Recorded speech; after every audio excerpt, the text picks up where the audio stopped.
Sansui spent another routine afternoon in Japan when a strange message appeared on his phone. Before Sansui understood the warning, a speeding truck struck him, leaving severe injuries across his body. After losing consciousness, Sansui awakened in an unfamiliar place and realized death had already reached him. Seeing clouds beneath his feet, Sansui stared around and questioned the elderly man nearby. The old man revealed Sansui stood before God, where a careless step could send him downward. Sansui accepted his situation without panic, leaving God surprised by such an unusually calm reaction. God mentioned Sansui's grandmother, whose final request praised him, despite calling the old deity names. Remembering his grandmother's words, Sansui asked God for compensation, blaming him for the fatal mistake. After hearing Sansui's name, God discovered an error and admitted extinguishing his lifespan accidentally. To correct the mistake, God offered Sansui another world. While both appeared strangely pleased, God offered Sansui a second life and promised any power needed for survival in another world. Without hesitation, Sansui revealed his childhood dream and requested strength beyond everyone else alive. Although surprised, God accepted the request and prepared a solution instead of granting power directly. God handed Sansui a letter, explaining a certain person would guide his future training. Sansui learned that relentless training awaited him until he truly became the strongest person. Suiboku suddenly sent Sansui away, leaving only a letter and no further guidance. After arriving in a forest, Sansui realized he had been transferred without directions. Searching for clues, Sansui called out and noticed a mysterious figure watching nearby. The figure introduced himself as Suiboku, surprising Sansui with his strange appearance and presence. After learning the nearest village was days away, Sansui followed Suiboku through the forest. Sansui met Suiboku in the forest and was shocked after learning the strange old man was his teacher. Before Sansui could understand the situation, Suiboku ordered him to deliver a letter. Sansui accepted the letter, confused by Suiboku's sudden request and mysterious behavior. While reading the letter, Sansui expected instructions, but instead found an unusual explanation. The letter revealed God wanted Sansui trained into the strongest swordsman, leaving him completely speechless. Finding Sansui unfamiliar with the title of Kensei, Suiboku decided to take him as a disciple. As their journey continued, the hermit offered Sansui a chance to inherit his swordsmanship tradition. Suiboku warned that the path ahead would test every limit Sansui possessed. Although natural talent seemed absent, years of dedication could still raise Sansui above every swordsman.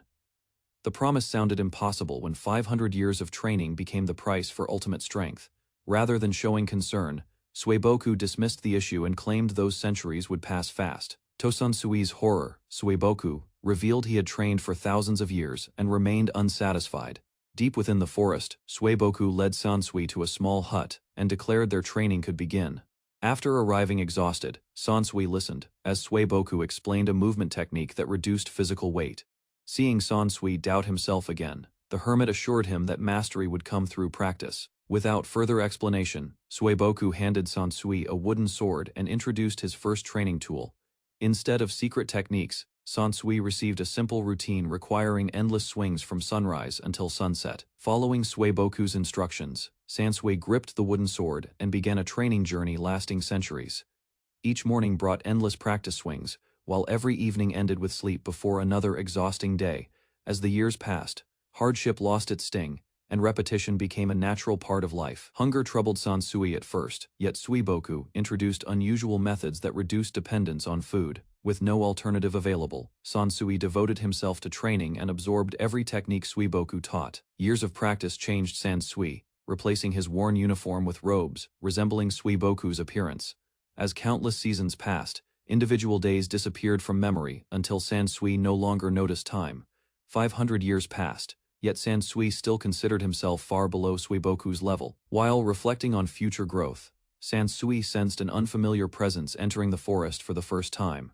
Without hesitation, Sansui followed Suiboku toward the disturbance, curious about the unexpected visitor approaching their domain. While tracking the disturbance together, Sansui discovered two human presences surrounded by wolves, deep within forest. Reaching the location moments later, both masters found the victims already dead and beyond saving. Among the remains, Sansui noticed a surviving infant, prompting Suiboku to present an unexpected responsibility. After examining the child's potential, Suiboku concluded she belonged among ordinary humans rather than sages. Seeing value in the idea, Suiboku urged Sansui to raise the girl and experience human society. Recognizing Sansui's strength and experience, Sueboku entrusted him with raising the orphaned child as family. Beside the child's parents' graves, Sueboku offered reassurance while promising she would remain protected. Before their departure, Sueboku imposed one condition, forbidding Sansui from returning until her independence. Smiling at Sansui's concern, the hermit dismissed the separation and described it as brief. After receiving his master's approval, Sansui pledged to raise the child without disgracing Sueboku's name. Standing above the vast landscape, Sansui prepared for a new life and searched for work. Moments after leaving the forest, Sansui discovered the infant crying and realized a new problem. Faced with her hunger, Sansui admitted he had no way to provide the nourishment she needed. Remembering a nearby settlement, Sansui hurried toward the village hoping someone could help the child. Upon arriving, he learned one household had recently lost a mother who had been nursing.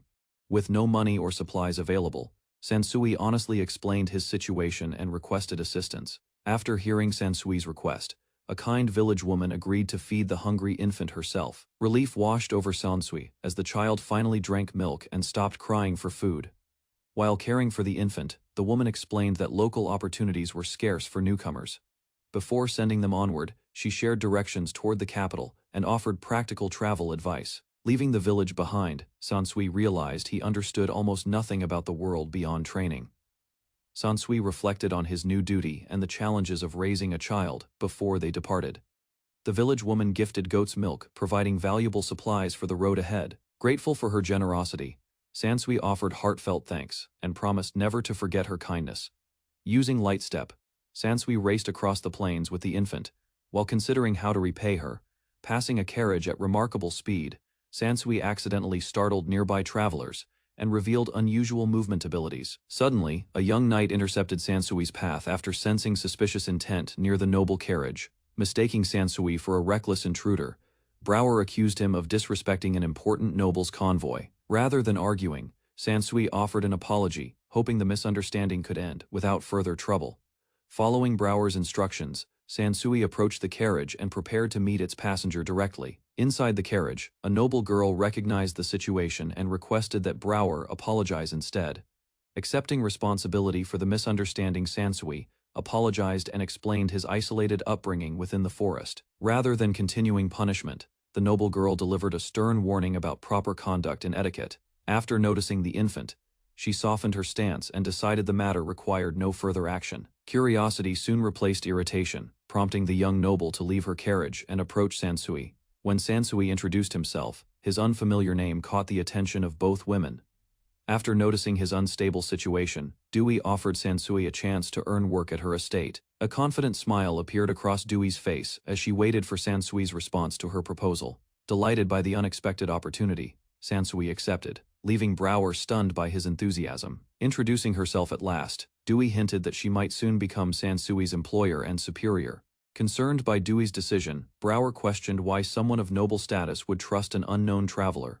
Without changing her mind, Dewey requested Sansui's palm and began examining his background through observation. Years of constant practice had hardened Sansui's hand, providing clear evidence of extensive swordsmanship training.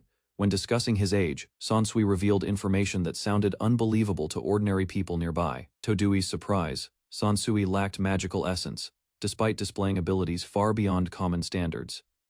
As Dewey discussed his unusual movement, Sansui remained silent, unsure how to explain the techniques. Remembering Sueboku's lessons, Sansui reflected that sorcery existed everywhere, though not everyone possessed the ability.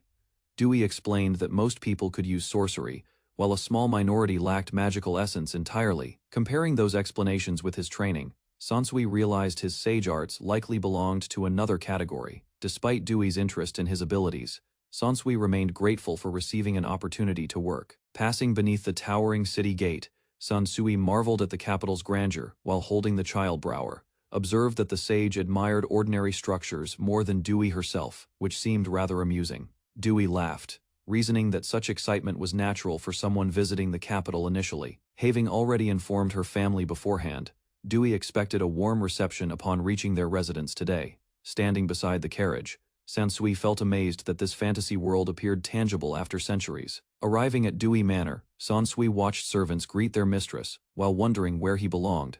Although Dewey admitted insulting him earlier, she still arranged comfortable lodging for both guests. When the infant began crying again, a maid took charge and calmed her without difficulty. Reunited after many months apart, Dewey greeted her father and elder brother with obvious happiness.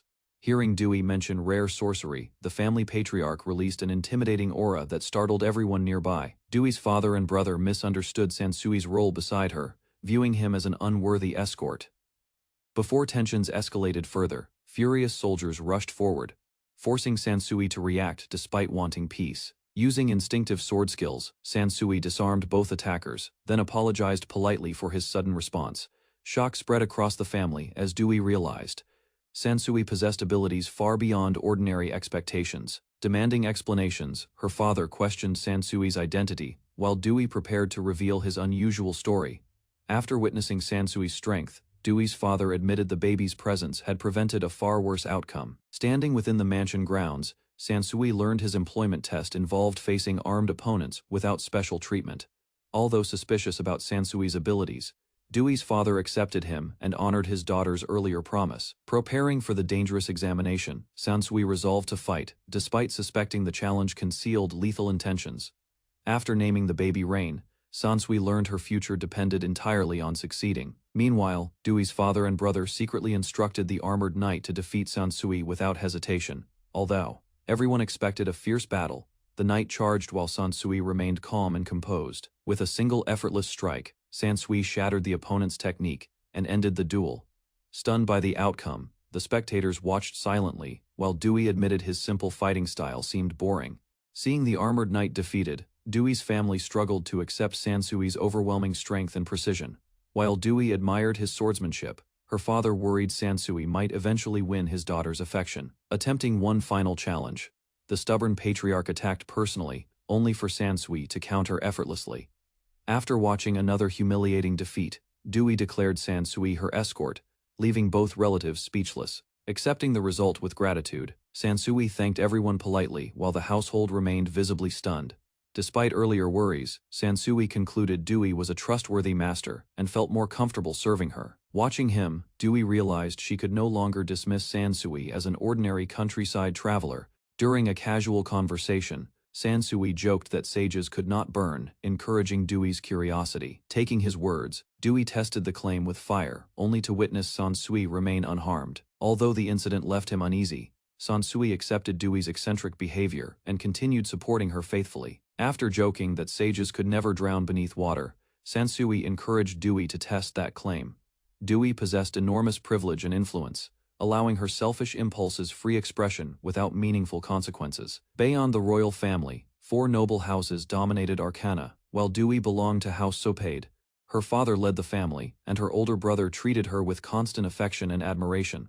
Surrounded by indulgence and authority, Dewey grew accustomed to getting her way whenever she wished. Despite Dewey's troublesome nature and reckless behavior, Sansui stayed because Rain needed stability, protection, and family. Within Arcana, House Sopade held tremendous influence, yet they treated Rain with remarkable kindness and respect. The household supported Rain's upbringing, educating and nurturing her, just like any noble child, for a wandering swordsman possessing little beyond his blade. Witnessing Rain's happiness brought deep satisfaction. Rain thrived within the mansion, while Dewey formed an unexpected friendship that strengthened their unusual household. Although Brower appeared strict and intimidating during their first meetings, she proved dependable, considerate, and genuinely kind. Gifted in both swordsmanship and sorcery, Brower worked relentlessly, eventually becoming Sansui's trusted companion and friend. After Dewey's older brother inherited leadership, Sansui trained the household's elite knights for many years. Time passed, transforming their unusual arrangement into a genuine family bound through trust and affection. When Sansui prepared for departure, Rain rushed forward, demonstrating the deep attachment she developed. Brower confirmed their preparations were complete, while Rain remained excited about the upcoming journey together. Dewey announced their departure for the capital's academy, thrilled to escape her restrictive home life. Sansui accompanied Brower, Rain, and their noble mistress as the carriage continued steadily toward the academy.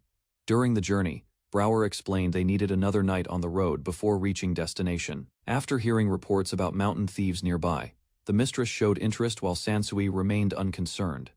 The mistress revealed boredom inspired her departure, while Rain wondered whether danger awaited ahead. Rain felt relieved because Sansui and Brower possessed enough strength to protect everyone during travel. Rain tried hiding her worries behind a smile, while Sansui noticed her anxiety and stayed watchful. Despite Brower's concerns, the mistress insisted on seeking trouble, leading the carriage toward danger. The group left the main route and entered a mountain road where suspicious threats awaited. As darkness surrounded the forest path, Sansui detected 20 enemies and prepared for battle. After confirming the ambush ahead, Sansui ordered the carriage stopped and secured everyone's safety. Sansui and Brower stepped away from the carriage as numerous armed figures emerged between trees. After examining their worn appearances, Sansui concluded the attackers were desperate mountain bandits.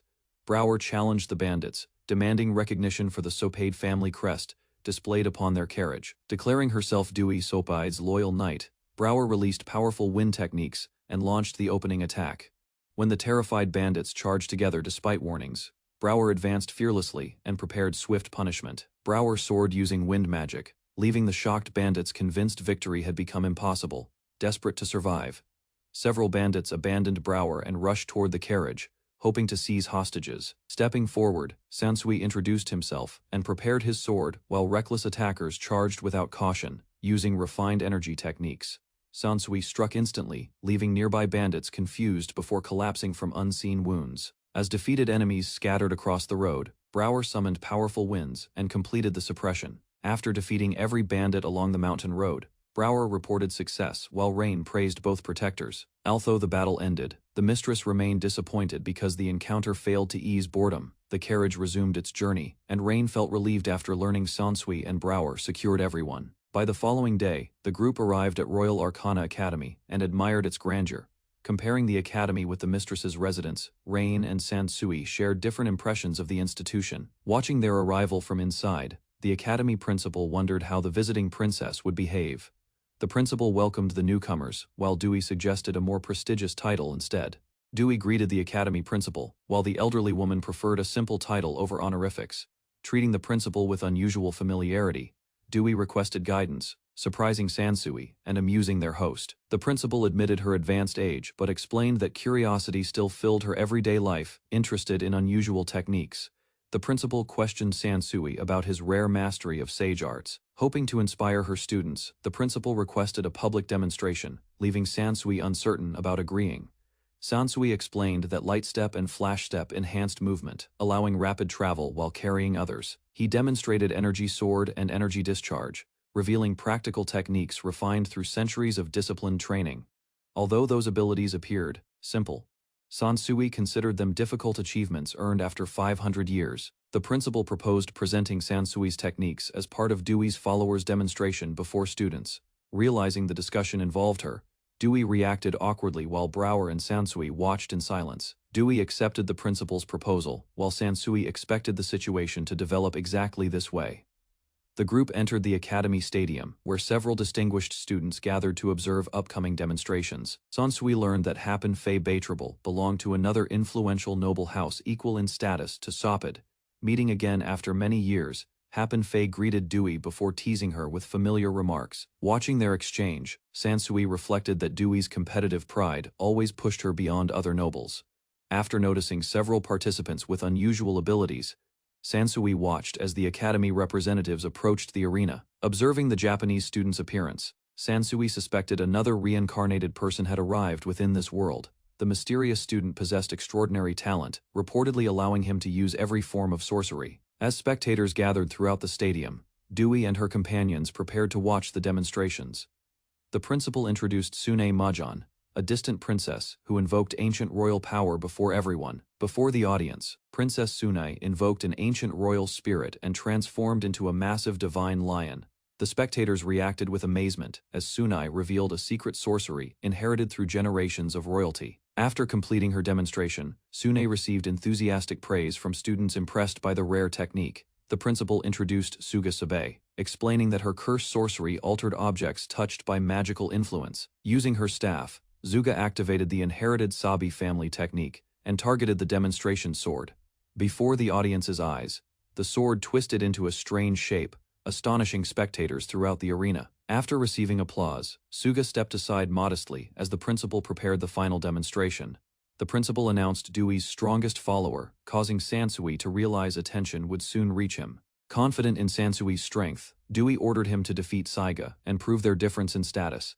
Standing across the arena, Sansui and Saiga exchanged uneasy looks while spectators anticipated an exciting battle. The principal introduced Sansui, praising his sage arts and calling him the baby-faced sword saint. Embarrassed by the title, Sansui reflected on his unchanged appearance, despite living for 5 centuries. Determined to entertain Dewey, the principal announced that the upcoming demonstration would become an exhibition match. The principal introduced Mizu Saiga, revealing his noble status, rare abilities, and engagement to several heirs. Hearing Saiga's circumstances, Sansui recognized a familiar pattern and compared it to stories from Japan. To impress the academy students, the principal announced that Saiga specialized in powerful holy sorcery. Sansui observed that holy sorcery focused on healing injuries, protection, and creating magical defensive equipment. After summoning shining armor around himself, Saiga challenged Sansui confidently and prepared for their exhibition match. Facing Saiga across the arena, Sansui sensed only holy sorcery and expected a straightforward battle. Although Saiga possessed unusual talents, Sansui assumed he would rely entirely upon holy sorcery today. Examining Saiga's stance and armor, Sansui concluded his swordsmanship remained inexperienced, despite impressive magical support. Formulating a simple strategy, Sansui planned to close distance instantly and shatter Saiga's armor. Sensing an unfamiliar power suddenly emerge, Saiga grew cautious after noticing Sansui's expression change. Without hesitation, Sansui activated Flash Step, crossing the arena instantly before Saiga could react properly. Closing the distance immediately, Sansui struck Saiga's armor and released energy discharge through direct contact. The overwhelming impact launched Saiga across the arena wall, ending the match within a moment. Shocked spectators struggled to understand what happened, while the principal realized the battle had concluded. Rain celebrated Sansui's victory excitedly, but Dewey complained that his straightforward methods lacked spectacle. Although Saiga blocked the initial strike, Sansui explained that his opponent merely predicted the attack. Brower questioned why Sansui had not won sooner, prompting him to reveal a simple adjustment. After reviewing the battle, Sansui concluded Saiga possessed special abilities, but lacked sufficient practical training. Concerned companions rushed towards Saiga's unconscious body and immediately requested treatment from the academy staff. While Saiga received medical attention, Dewey celebrated enthusiastically after witnessing Sansui's overwhelming strength firsthand. Inside the medical office, Saiga regained consciousness and accepted defeat while feeling deeply embarrassed afterward. Happen-Fei rejected excuses, explaining that Sansui changed tactics mid-attack and simply outclassed Saiga completely. Despite their worries, Saiga's companions believed hidden abilities remained unused and could have changed everything. Determined to recover his pride, Saiga promised Suga he would defeat Sansui, despite revealing secrets. The narrator explained that most people possessed only one innate power, determined permanently from birth. Unlike learned skills, these natural powers remained fixed throughout life, regardless of effort or training. Brower represented magical essence users, individuals capable of casting elemental sorcery such as fire and wind. Sansui demonstrated sage arts, a rare power allowing control over gravity, space, and life force. Suni embodied divine possession, transforming into powerful beasts through the inherited heart of royalty. The narrator explained that curse essence users possessed abilities capable of altering objects through specialized sorcery. Holy essence users could heal wounds, create barriers, and develop protective armor through magical techniques. Most people remained limited to their innate powers, regardless of training, talent, or determination. Attention shifted towards Saiga, another Japanese visitor who arrived in this world under unusual circumstances. Like Sansui, Saiga was accidentally killed by God and received special powers before reincarnation. The narrator revealed that Saiga possessed 4 different powers, a blessing granted after his reincarnation. Besides holy sorcery, Saiga could use elemental magic, divine possession, and several other extraordinary abilities. Among his powers existed divination sorcery, a lost technique capable of glimpsing future possibilities. With enough training, Saiga could even acquire sage arts, making his potential seem completely unfair. To avoid unwanted attention, Saiga publicly used only holy sorcery while secretly training his abilities. Despite unlocking every ability available, Saiga collapsed again after suffering another crushing defeat against Sansui. Watching the outcome, everyone realized that even Saiga's full power could not overcome Sansui.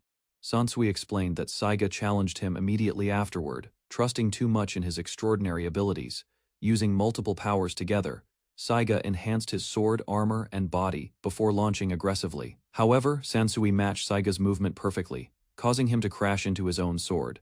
After witnessing Saiga's hidden abilities, Dewey admitted the display exceeded expectations but still disappointed her. Declaring the battle uninteresting, Dewey ordered everyone back toward the academy without further discussion. Dewey scolded Sansui, claiming that failing to entertain her properly reflected poorly on his duties. While apologizing respectfully, Sansui wondered how Rain's mother could tolerate Dewey's difficult personality. Changing the subject suddenly, Dewey remarked that Sansui appeared completely unchanged, despite many passing years. When questioned about his age, Sansui hesitated, while Dewey and Brower watched him suspiciously. Dewey abruptly asked whether Sansui loved anyone, noting that he shared no blood relation with Rain. Sansui denied having romantic interests, explaining that centuries of training had erased such desires completely. Hearing his explanation, Brower finally understood, while Dewey continued teasing Sansui about relationships. Brower worried that Sansui's complete lack of romantic interest could become a serious personal problem. 1 month after Dewey enrolled, the principal continued teaching advanced holy sorcery classes at the academy. Although worried Dewey would lose interest quickly, the principal noticed her attending every lesson faithfully.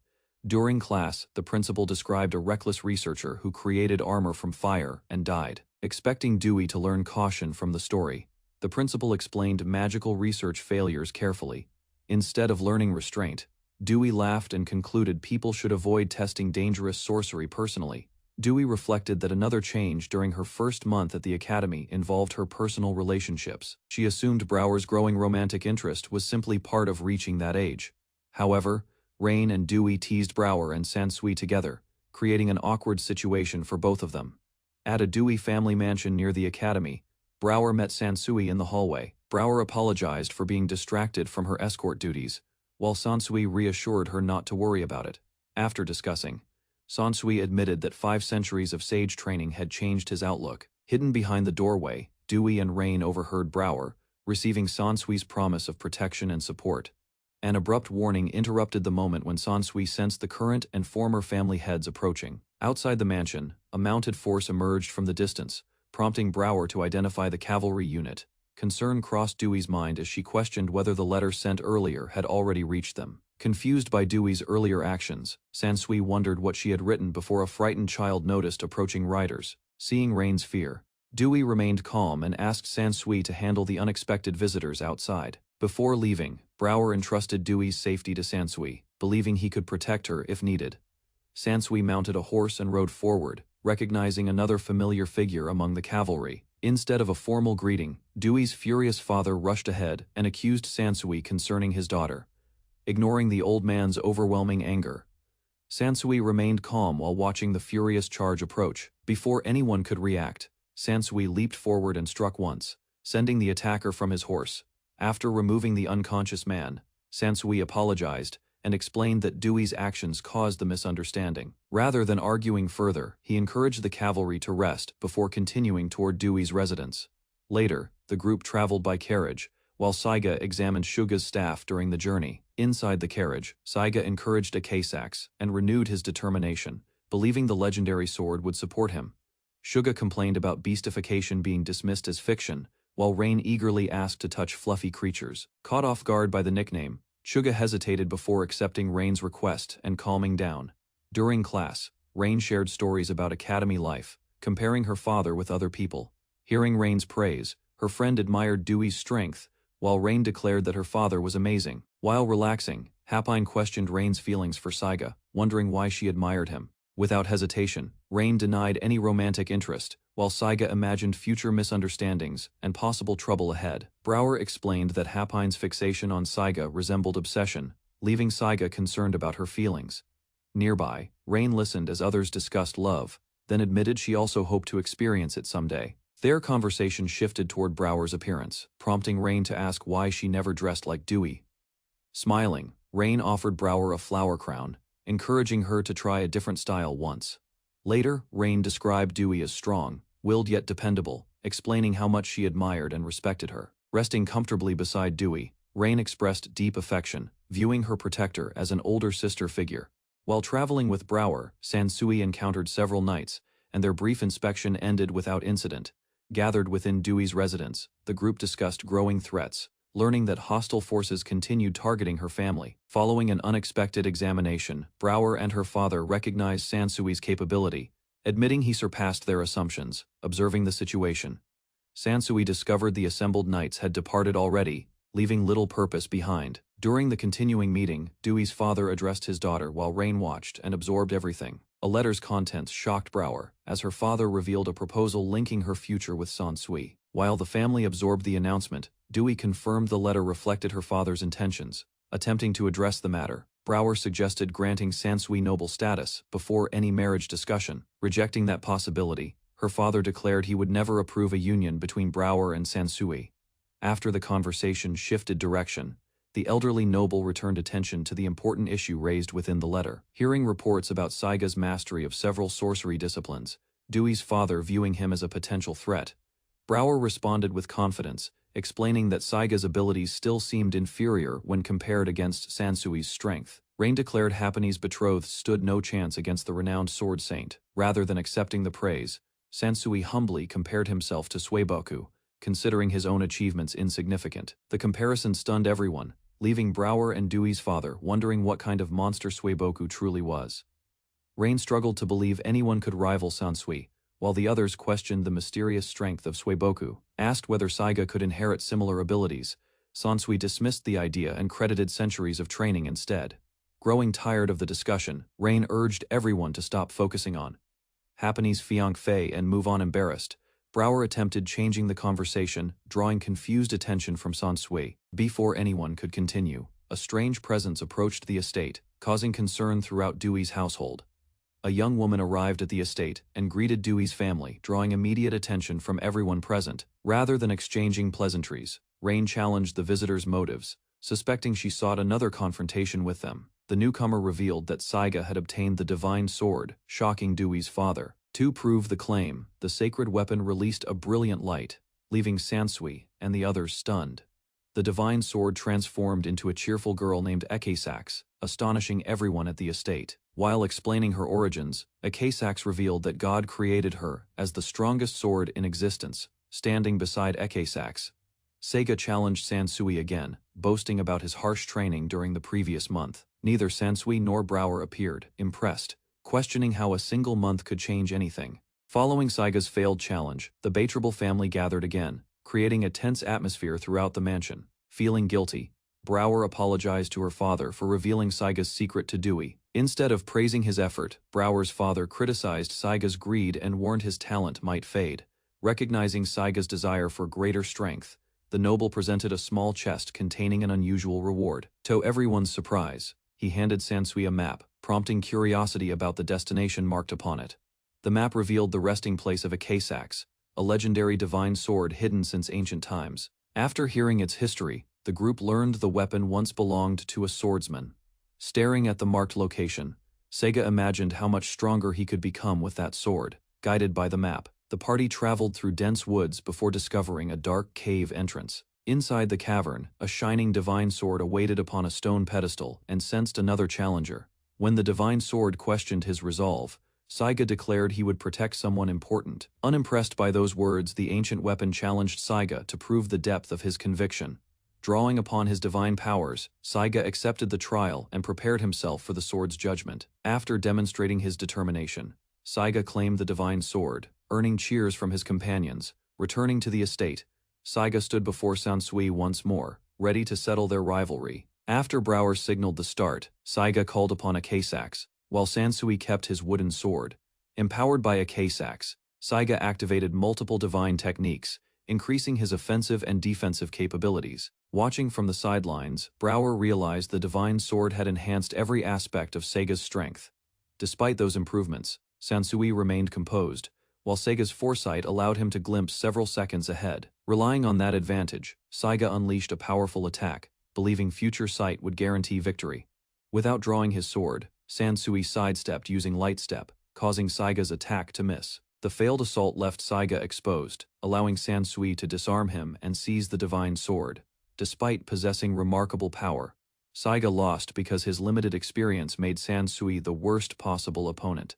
Lying defeated on the ground, Saiga realized his foresight had already shown this outcome. Because future sight only reflected the user's perspective, Saiga failed to understand Sansui's actual movements. Confused by the sudden result, Akasax and Happen Fei struggled to comprehend how the battle ended so quickly. While Happen Fei protested Saiga's defeat, another witness explained he had challenged someone far beyond his level. The spectators then learned Sansui exploited a brief opening, combining flash step and light step.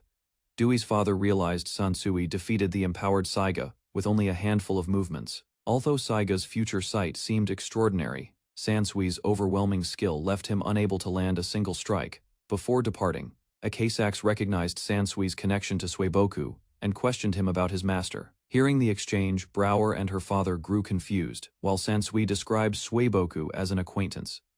Tears filled Akasax's eyes as she revealed Suiboku once reached God's realm through effort alone. Akasax revealed Suiboku had lived since ancient times, leaving Sansui stunned by his master's true history.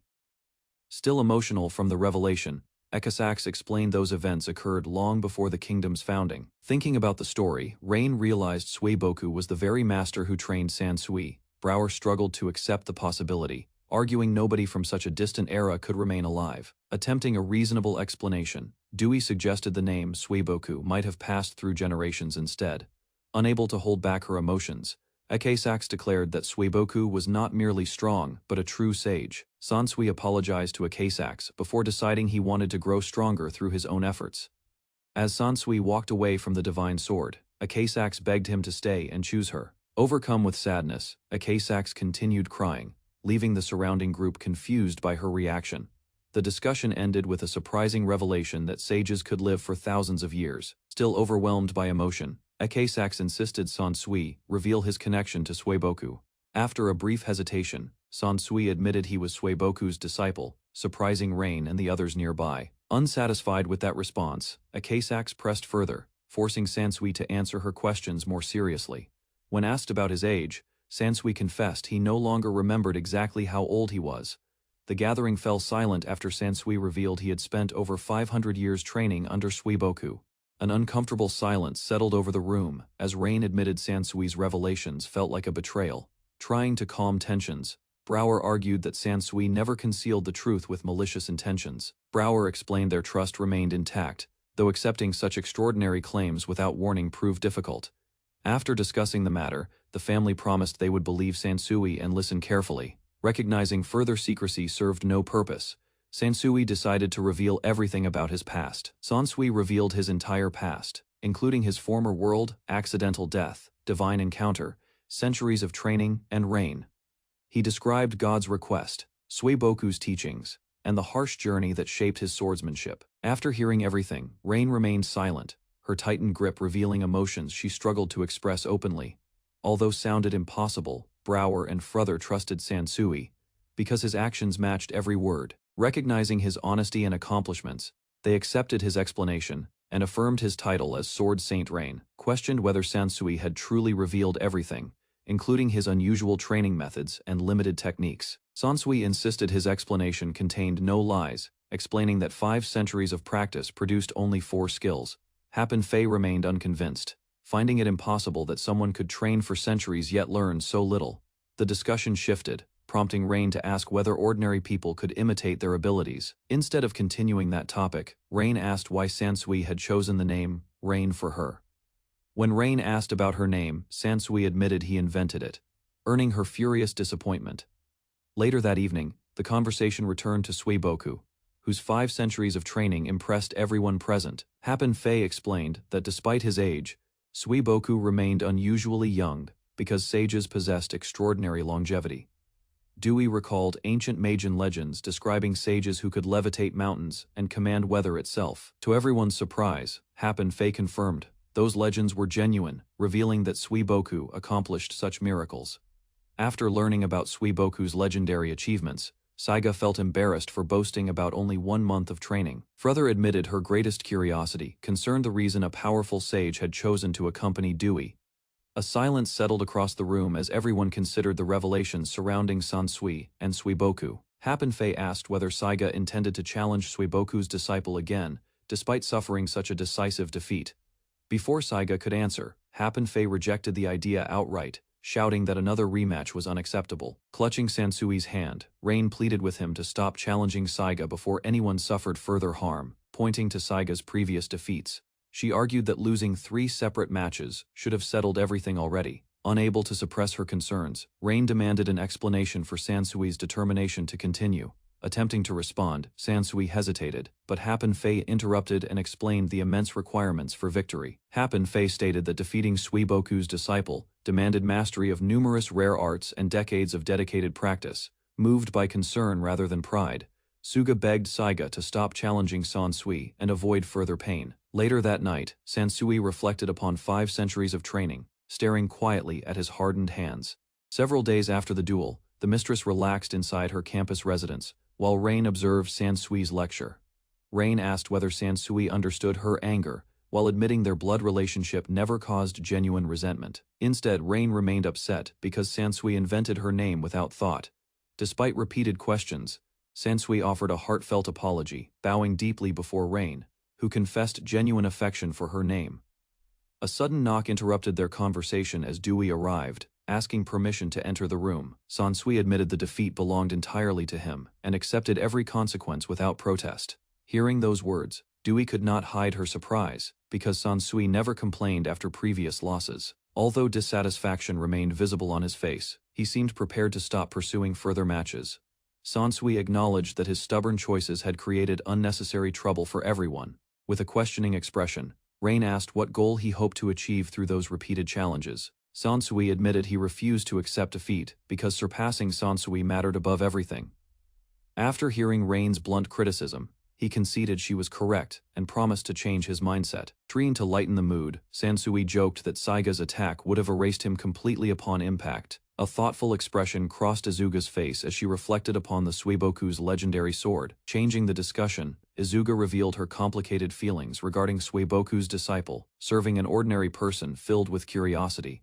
Rain wondered whether Suiboku had always been exceptional, since imagining his youth seemed impossible. Before answering their question, Sansui glanced toward Izuga and admitted discussing his master felt somewhat uncomfortable. After everyone pressed further, Izuga revealed that Suiboku possessed immense pride and ambitions beyond ordinary comprehension. Much to the group's surprise, she explained that Suiboku's nature made serving beneath another person unthinkable.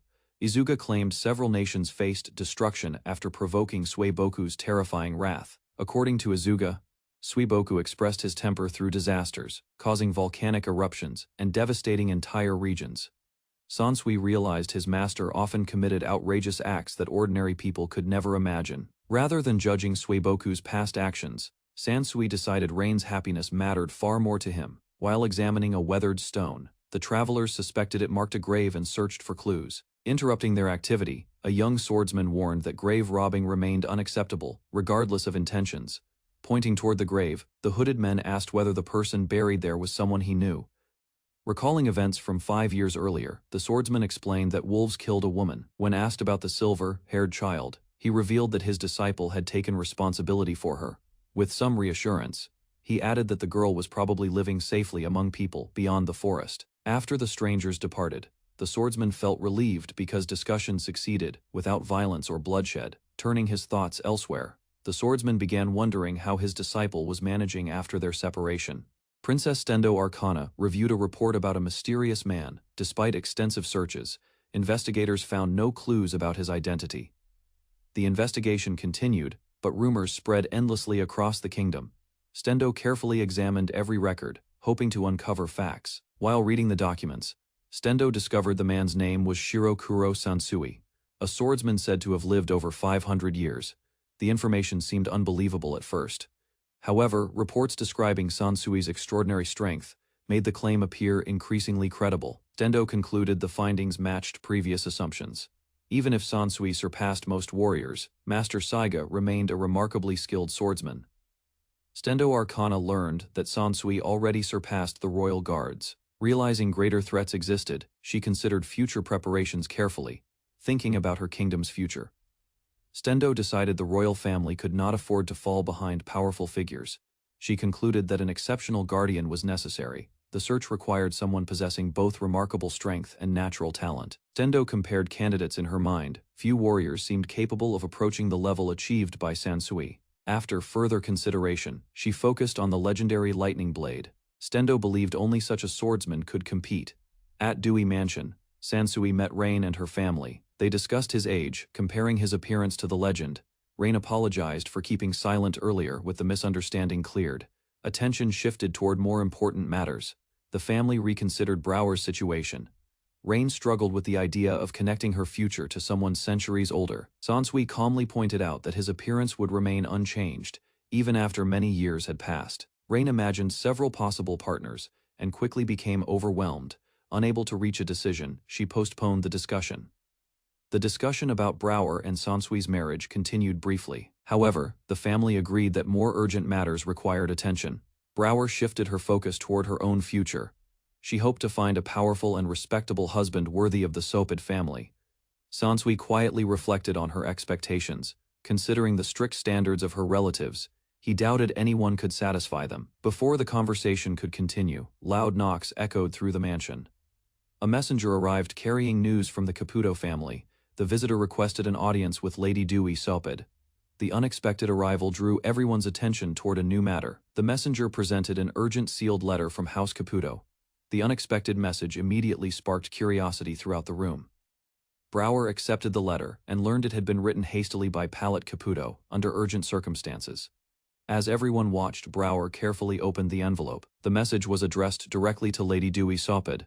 The letter explained that a powerful foreign swordsman had arrived. His presence alarmed many, forcing House Caputo to react quickly. Pallet revealed that only Sansui could defeat the newcomer. She requested a meeting and asked Sansui to visit the Caputo domain immediately. The letter explained that House Caputo belonged to one of the kingdom's 4 great noble families and faced a serious problem.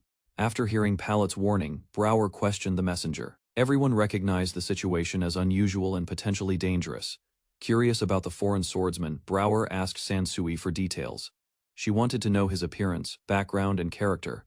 Based on Sansui's description, Brower imagined a refined and respectable warrior from a distinguished family with exceptional ability. Excited by the prospect, Brower declared the man worthy of her interest. She immediately organized a visit to House Caputo. Sansui, Brower, and their companions arrived in Caputo territory. A guard welcomed them and escorted the group to meet Pallet. While walking through the city, Brower learned that Pallet still had no fiancé despite reaching marriageable age long ago. The explanation pointed toward her strict family. Their demanding standards had prevented any engagement from being approved, even without a fiancé. Pallet had never shown interest in any man before. This unusual change attracted attention. Curious about the foreign swordsman, a young girl wondered whether he would like Brower. The others could only speculate. Sansui answered honestly that such matters were complicated. He believed relationships could not be decided as easily as Brower hoped. As the group advanced through Caputo territory, they noticed a large crowd gathering ahead and discussing something excitedly. Listening to nearby conversations, they learned a foreign swordsman was currently fighting a noble, attracting widespread attention. The foreign warrior stood confidently among defeated opponents. His overwhelming strength and commanding presence impressed everyone watching. Brower immediately became fascinated by the swordsman. Meanwhile, Sansui quietly observed her enthusiastic reaction from nearby. The group finally reached the center of the disturbance. Brower immediately focused on the foreign swordsman, while Sansui observed quietly. Pallet Caputo greeted Lady Dewey and apologized for the sudden request. Brower quickly asked about the situation mentioned in the letter. Pallet explained that Sir Nuri, a noble from the neighboring Domino Empire, had recently arrived and caused trouble. A dispute soon developed between Nuri and a local noble. Both men insisted they were right and refused compromise. Sansui learned that the Domino Empire bordered Arcana Kingdom. After a recent revolution there, tensions had spread beyond its borders. Sansui learned that many nobles fled the Domino Empire after the revolution. Seeking safety, they scattered across neighboring lands. Although the refugees were accepted, conflicts soon emerged. No one fully understood the reasons behind the growing disputes. After hearing the story, Brower quickly judged the situation. She believed the troublesome noble should simply be returned home. Pallet rejected that idea immediately. She insisted both sides must be heard before deciding who was truly responsible. Sir Nuri confidently declared his innocence. Refusing to surrender quietly, he challenged anyone seeking answers to defeat him first. Sir Nuri challenged Sansui directly. Confident in his own strength, he mocked the famous sword saint before the crowd.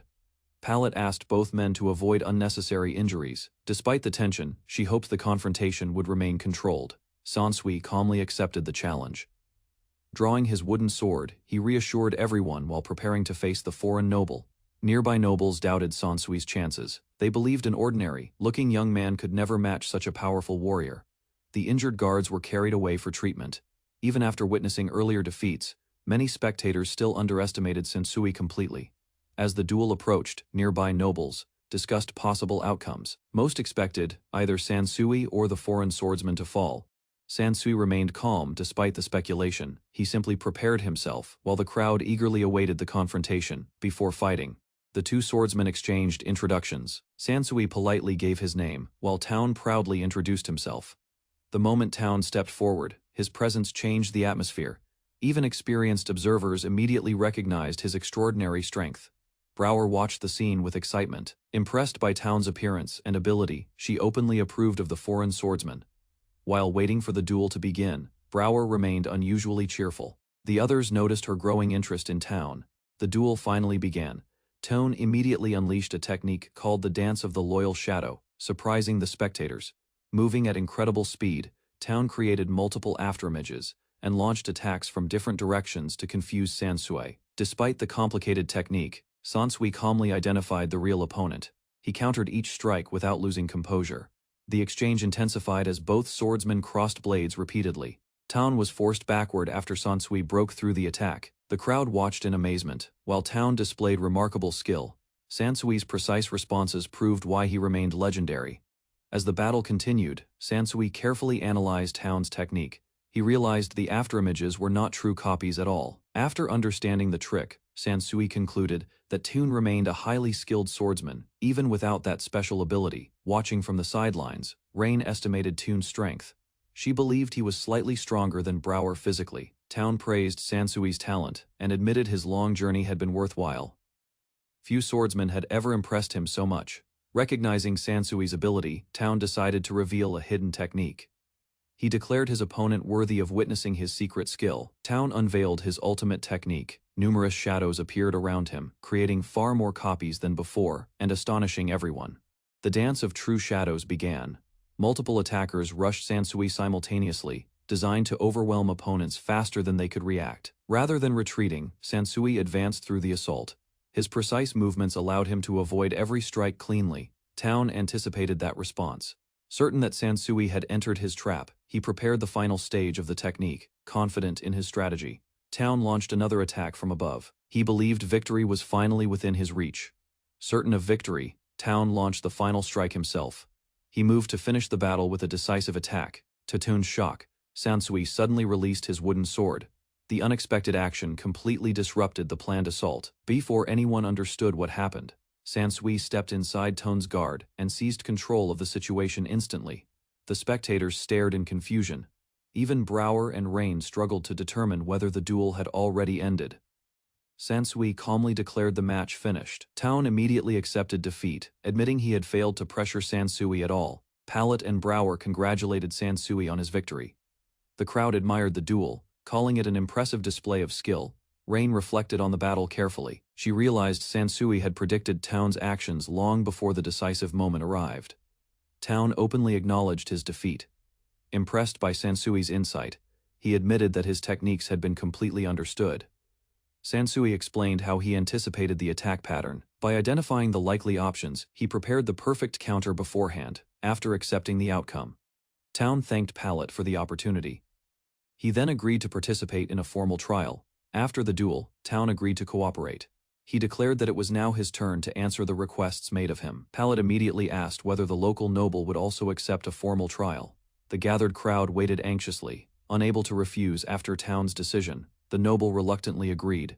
Though nervous, he accepted the proposed investigation. Pallet revealed that the Sabi family's curse mages had already arrived. She confidently promised a quick resolution. Guards escorted the frightened noble away.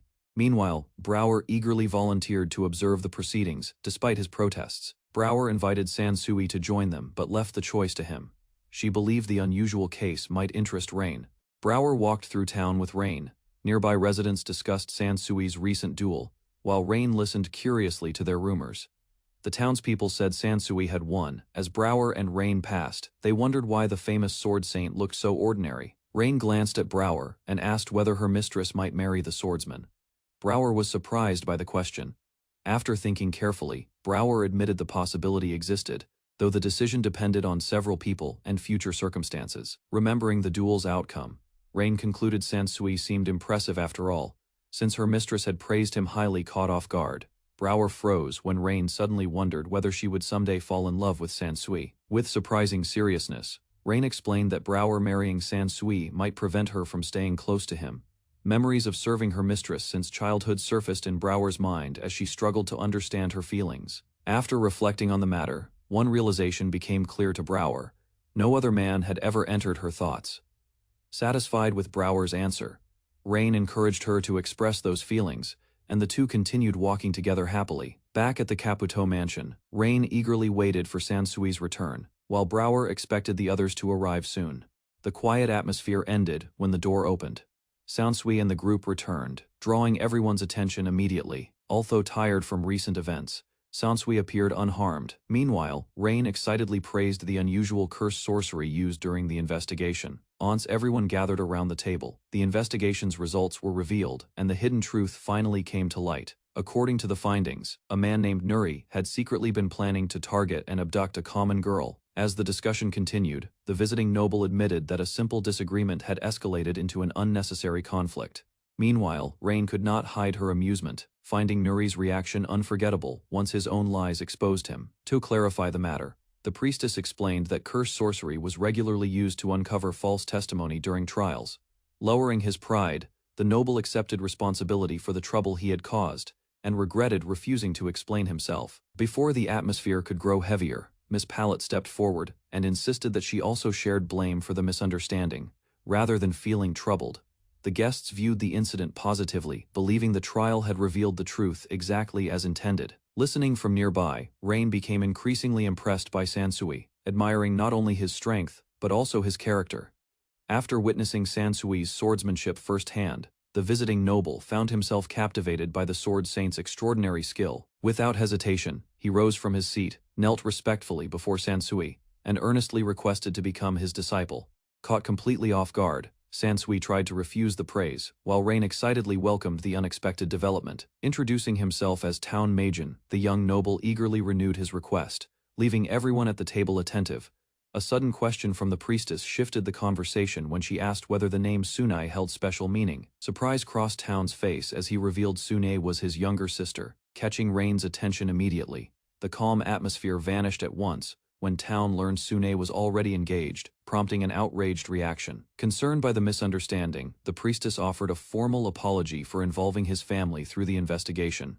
Before anyone could stop him, Town insisted on leaving immediately, determined to learn the truth about his sister. Sharing his concern, Rain suggested that Dewey accompany Town, a proposal that quickly gained everyone's support. Grateful for the assistance, Town accepted the arrangement, while Brower quietly noted that his background was remarkably impressive. An uneasy feeling settled over Rain as she imagined Hapine becoming related to Town, leaving her strangely conflicted. With the case finally resolved, the group departed from Caputo territory, while the priestess wished them safe travels and future reunions. As the carriage rolled toward its next destination, Town revealed that they would soon meet his younger sister at Bartle Mansion. During the ride, Town expressed relief that Sunai had not caused difficulties for Arcana Kingdom, despite the concerns surrounding her. Resting against her seat, Rain disagreed with his assessment and argued that Sunai's fiancé deserved far more blame instead. Turning his attention elsewhere, Town praised Sansui's wisdom and admitted that recent events had shattered many assumptions he once held. Remembering the legends of his homeland, Town explained that Sansui's centuries of training made his overwhelming strength seem completely understandable. Although he admired Town's enthusiasm, Sansui hesitated to accept another disciple, fearing Dewey might object to the arrangement. Not wanting to reject him outright, Sansui offered a condition, prompting Town to listen with growing anticipation and excitement. Instead of granting permission himself, Sansui insisted that Town first seek approval from his master before pursuing the request. As the discussion continued, Sansui revealed that his master had forbidden him from returning to the forest until Rain matured. After hearing Sansui's condition, Town decided he would seek permission himself, since the group was already traveling toward Hapine's residence. Touched by their willingness to help, Town expressed his gratitude, while Hapine admitted she also wished to meet Sansui's master. Sensing Brower's growing interest, Sansui joked that she had nearly married an ancient recluse, leaving her visibly unsettled. Unable to ignore the subject any longer, Brower suddenly pleaded for her postponed marriage proposal to Sansui to be reconsidered. Shock spread through the carriage as Brower confirmed her request without hesitation, leaving everyone stunned by her unexpected determination. Seeing Brower's determination, Rain reminded both sides that marriage required careful discussion, urging Sansui and Brower to reach a clear decision. Rather than rejecting the proposal, Sansui postponed the conversation until they returned home, a response that delighted Brower immediately. Amused by the unexpected development, Town remarked that the legendary sword saint possessed far more depth than he first imagined. Before long, the carriage arrived at Baitrable Mansion, where Hapine's family gathered to discuss the growing complications surrounding her engagement. Addressing the household, Town argued that preserving noble bloodlines remained important, though he hoped they would judge people fairly, taking responsibility for the situation. Town offered a formal apology on behalf of both his father and the king for Sune's conduct. Much to Town's surprise, Hapine's father dismissed the apology and assured him that their family would continue treating them with respect. The conversation soon shifted towards Sune herself, prompting Town to confront his younger sister about her recent actions. With frustration replacing his earlier composure, Town reminded Sune that her position in the royal family carried important responsibilities. Turning towards Seiga at last, Town confirmed that he was the man engaged to Sune, beginning a more direct discussion. When Saiga defended his intentions, Town acknowledged his sincerity, but argued that responsibility still rested with everyone involved in the engagement. Pressing the issue further, Town pointed out that genuine commitment required investigating potential obstacles, instead of overlooking them. As the discussion wandered toward family ties, Rain realized Town and Sune were siblings, then questioned why attention shifted toward her. Ignoring the distraction, Rain addressed the future heir of House Baitrable and prepared to raise a matter concerning Sansui. Speaking on Toon's behalf, Rain requested permission to borrow the divine sword, since meeting Suiboku required proper courtesy and preparation. Hearing that even 500 years of training had not completed Sansui's studies, the entire room reacted with disbelief and astonishment. After considering Rain's request, Hapine agreed to lend the divine sword, and admitted that she also wished to meet Suiboku.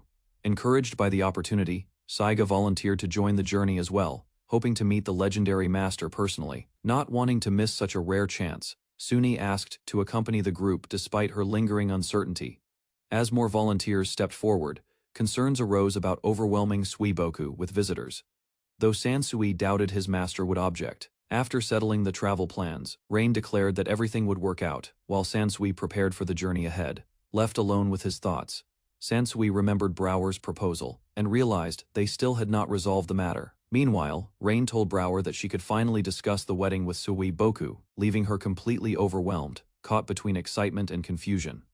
Brower began wondering whether Sansui intended to propose first or expected her to do it. Unable to make sense of the situation, both Brower and Sansui grew increasingly distressed, while Rain watched their reactions with curiosity.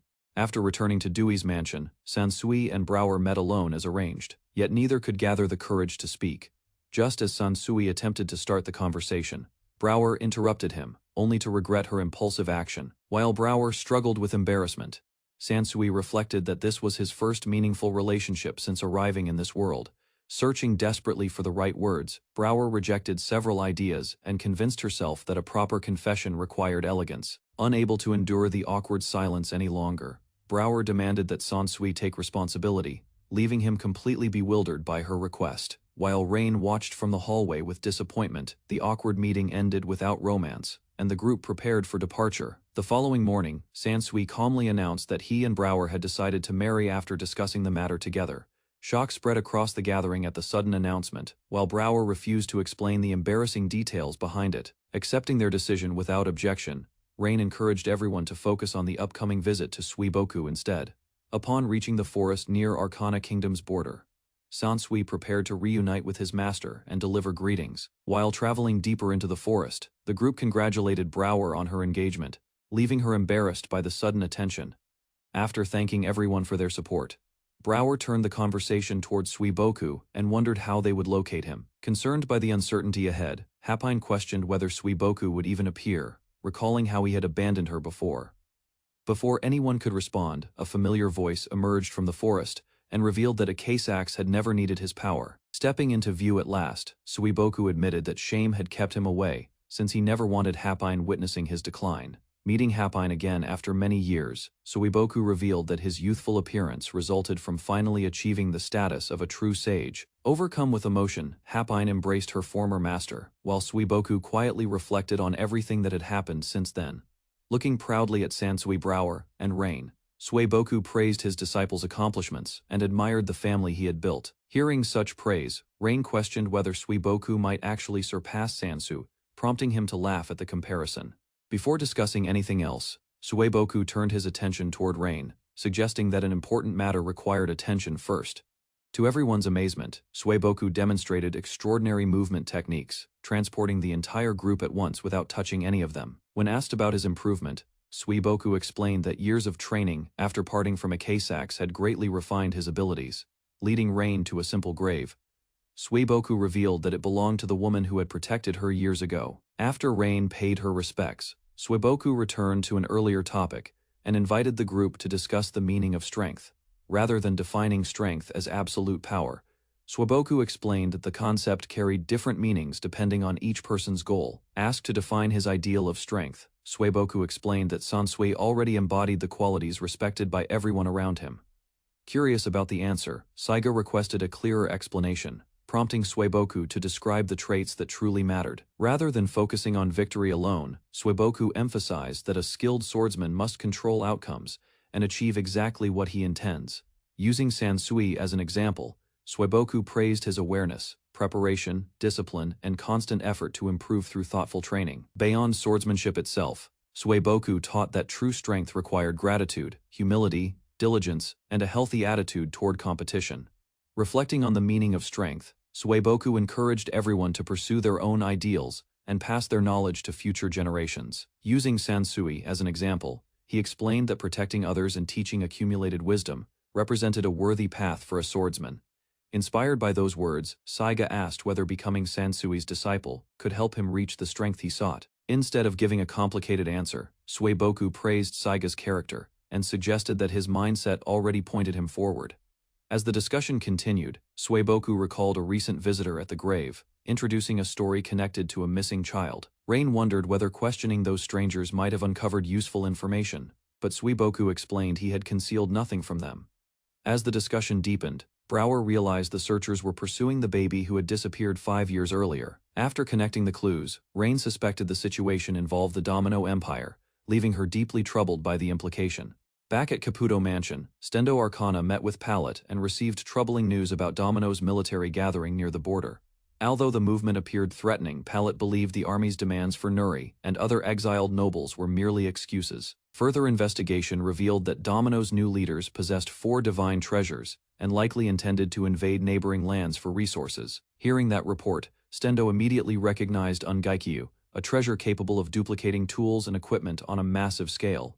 Using that artifact, the new regime had armed countless soldiers with superior weapons, creating a force far stronger than expected. Faced with the overwhelming threat from Domino's army, Stendo admitted that House Caputo lacked the strength to resist alone. Although Palette agreed with that assessment, she hinted that unusual warriors existed whose abilities exceeded ordinary expectations. Recalling recent events, Stendo immediately thought of Sansui, Saiga, and the legendary Lightning Blade, whose feats defied common sense. With growing emotion, she remembered how the Lightning Blade had single-handedly defeated the kingdom's elite royal guards during battle. What impressed Stendo most was not the victory itself, but the fact that he achieved it without injuries or fatalities. Seeking a solution against Domino's threat, Palette revealed that House Sopid possessed Sansu, while House Caputo held an equally extraordinary sorcerer. Describing their hidden asset, Palette explained that Caputo's strongest sorcerer possessed magical power far beyond even the kingdom's elite mages.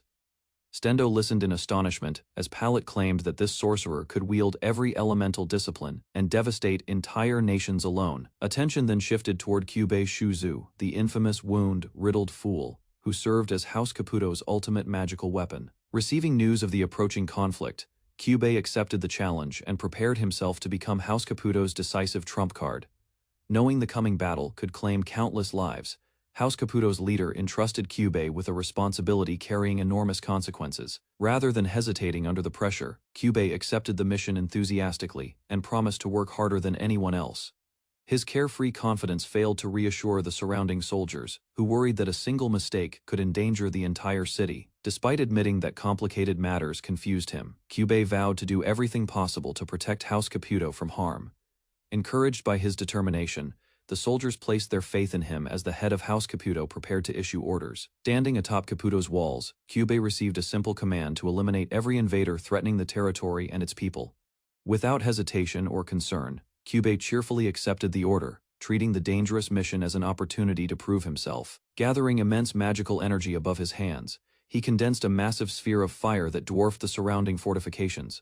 Meanwhile, Domino's soldiers marched toward Caputo, expecting an easy victory and celebrating the battle before it even began. Their confidence vanished when the enormous flaming sphere appeared overhead, leaving the advancing army staring upward in disbelief and confusion. As panic spread through the invading ranks, the enormous fireball descended toward them, leaving terrified soldiers scrambling for safety without success. The blazing sphere struck the battlefield with catastrophic force, vaporizing everything nearby and carving a gigantic crater into the earth. When the smoke cleared, Kyubey stared at the devastation in amazement, shocked that his spell had annihilated everything with one attack. Watching the distant explosion from within the city, observers finally understood the terrifying strength of Caputo's hidden master sorcerer. Hearing reports about that extraordinary magic, an ambitious noble declared that recovering the Domino Empire would become effortless with such strength. When informed that Nuri had been located, the noble reacted with excitement, realizing the last surviving imperial heir had finally surfaced. While waiting, Sansui noticed a distant disturbance and turned his attention toward an approaching group, raising clouds of dust. Several riders arrived, apologizing for the sudden interruption and explaining that urgent matters required immediate discussion with everyone present. A serious young noble explained that they rushed there after learning the entire party had gathered within the forest. Unable to hide his irritation, the noble demanded to know the whereabouts of Tiun, the man rumored to be close to his sister. Before tensions could escalate further, an older companion reminded him that confronting Town was not the reason for their visit. As the discussion continued near the forest entrance, Sansui sensed approaching presences, and everyone turned toward the source of the disturbance. The noble explained that speaking with the forest group was urgent, while Sansui informed him they were meeting Saboku nearby.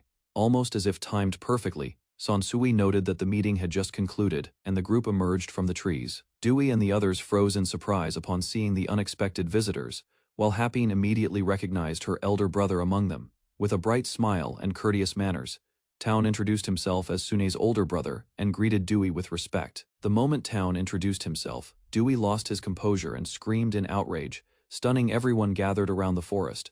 The visitors explained that House Caputo had contacted them after the invasion, revealing that a single sorcerer repelled the enemy army. When Sansui asked whether the crisis had ended, the older noble answered that the situation remained far from settled.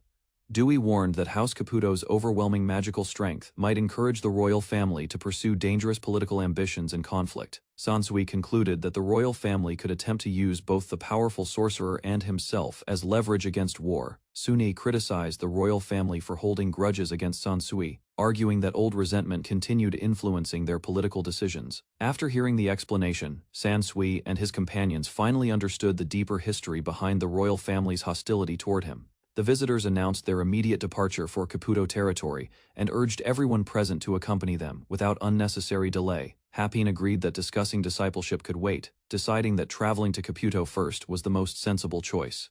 The older noble apologized for involving outsiders, explaining that the conflict concerned foreign affairs and exceeded their personal responsibilities. Town and Sunai volunteered to assist despite the danger ahead, insisting that the people of Mahjong never retreat from battle.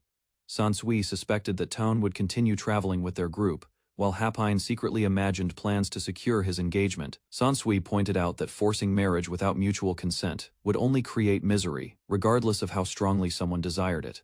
Curious about Town's intentions, Sansui quietly asked whether he truly intended to keep accompanying Happine throughout their journey. Town laughed confidently and admitted he appreciated Happine's interest, considering her attention a flattering compliment rather than an inconvenience. Town revealed that he was a prince of the kingdom of Mahjong, though he held no claim to the throne. Dewey was stunned. Town expressed his willingness to remain in Mahjong if Dewey accepted him, while Sansui and the others reacted with surprise. Later, important figures gathered in Caputo territory, including House Caputo, powerful nobles, and influential leaders from across the kingdom. The heads of the four great noble houses arrived alongside their strongest representatives, preparing to discuss the growing political crisis. These leaders, heroes, and trump cards assembled together in Caputo territory, forming a powerful alliance to face future threats. At Caputo territory's border, Kyubei Shuzu sat alone, beside the massive crater created by his devastating magic attack. Palette noticed Shuzu remaining there quietly. Concerned, she approached while Caputo's soldiers and officials watched from afar. The others realized Shuzu had been sitting there the entire time, showing that the battle's events still weighed on him. Caputo's leaders acknowledged their responsibility toward Shuzo, believing they should support the sorcerer after relying on his power. As Palette approached, Shuzo finally stood up and greeted her warmly, ending his quiet reflection beside the crater. Palette thanked Shuzo for saving countless lives during the battle, but he questioned whether his destructive actions deserved gratitude. Palette explained that many more people would have died without Shuzo's magic, and there had been no alternative solution. Looking over the enormous crater, Shuzo accepted her reasoning and acknowledged that no other path had existed.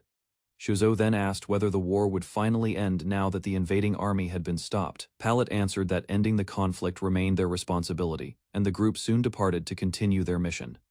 At Caputo territory's border, Kyubei Shuzu sat alone beside the massive crater created by his devastating magic attack.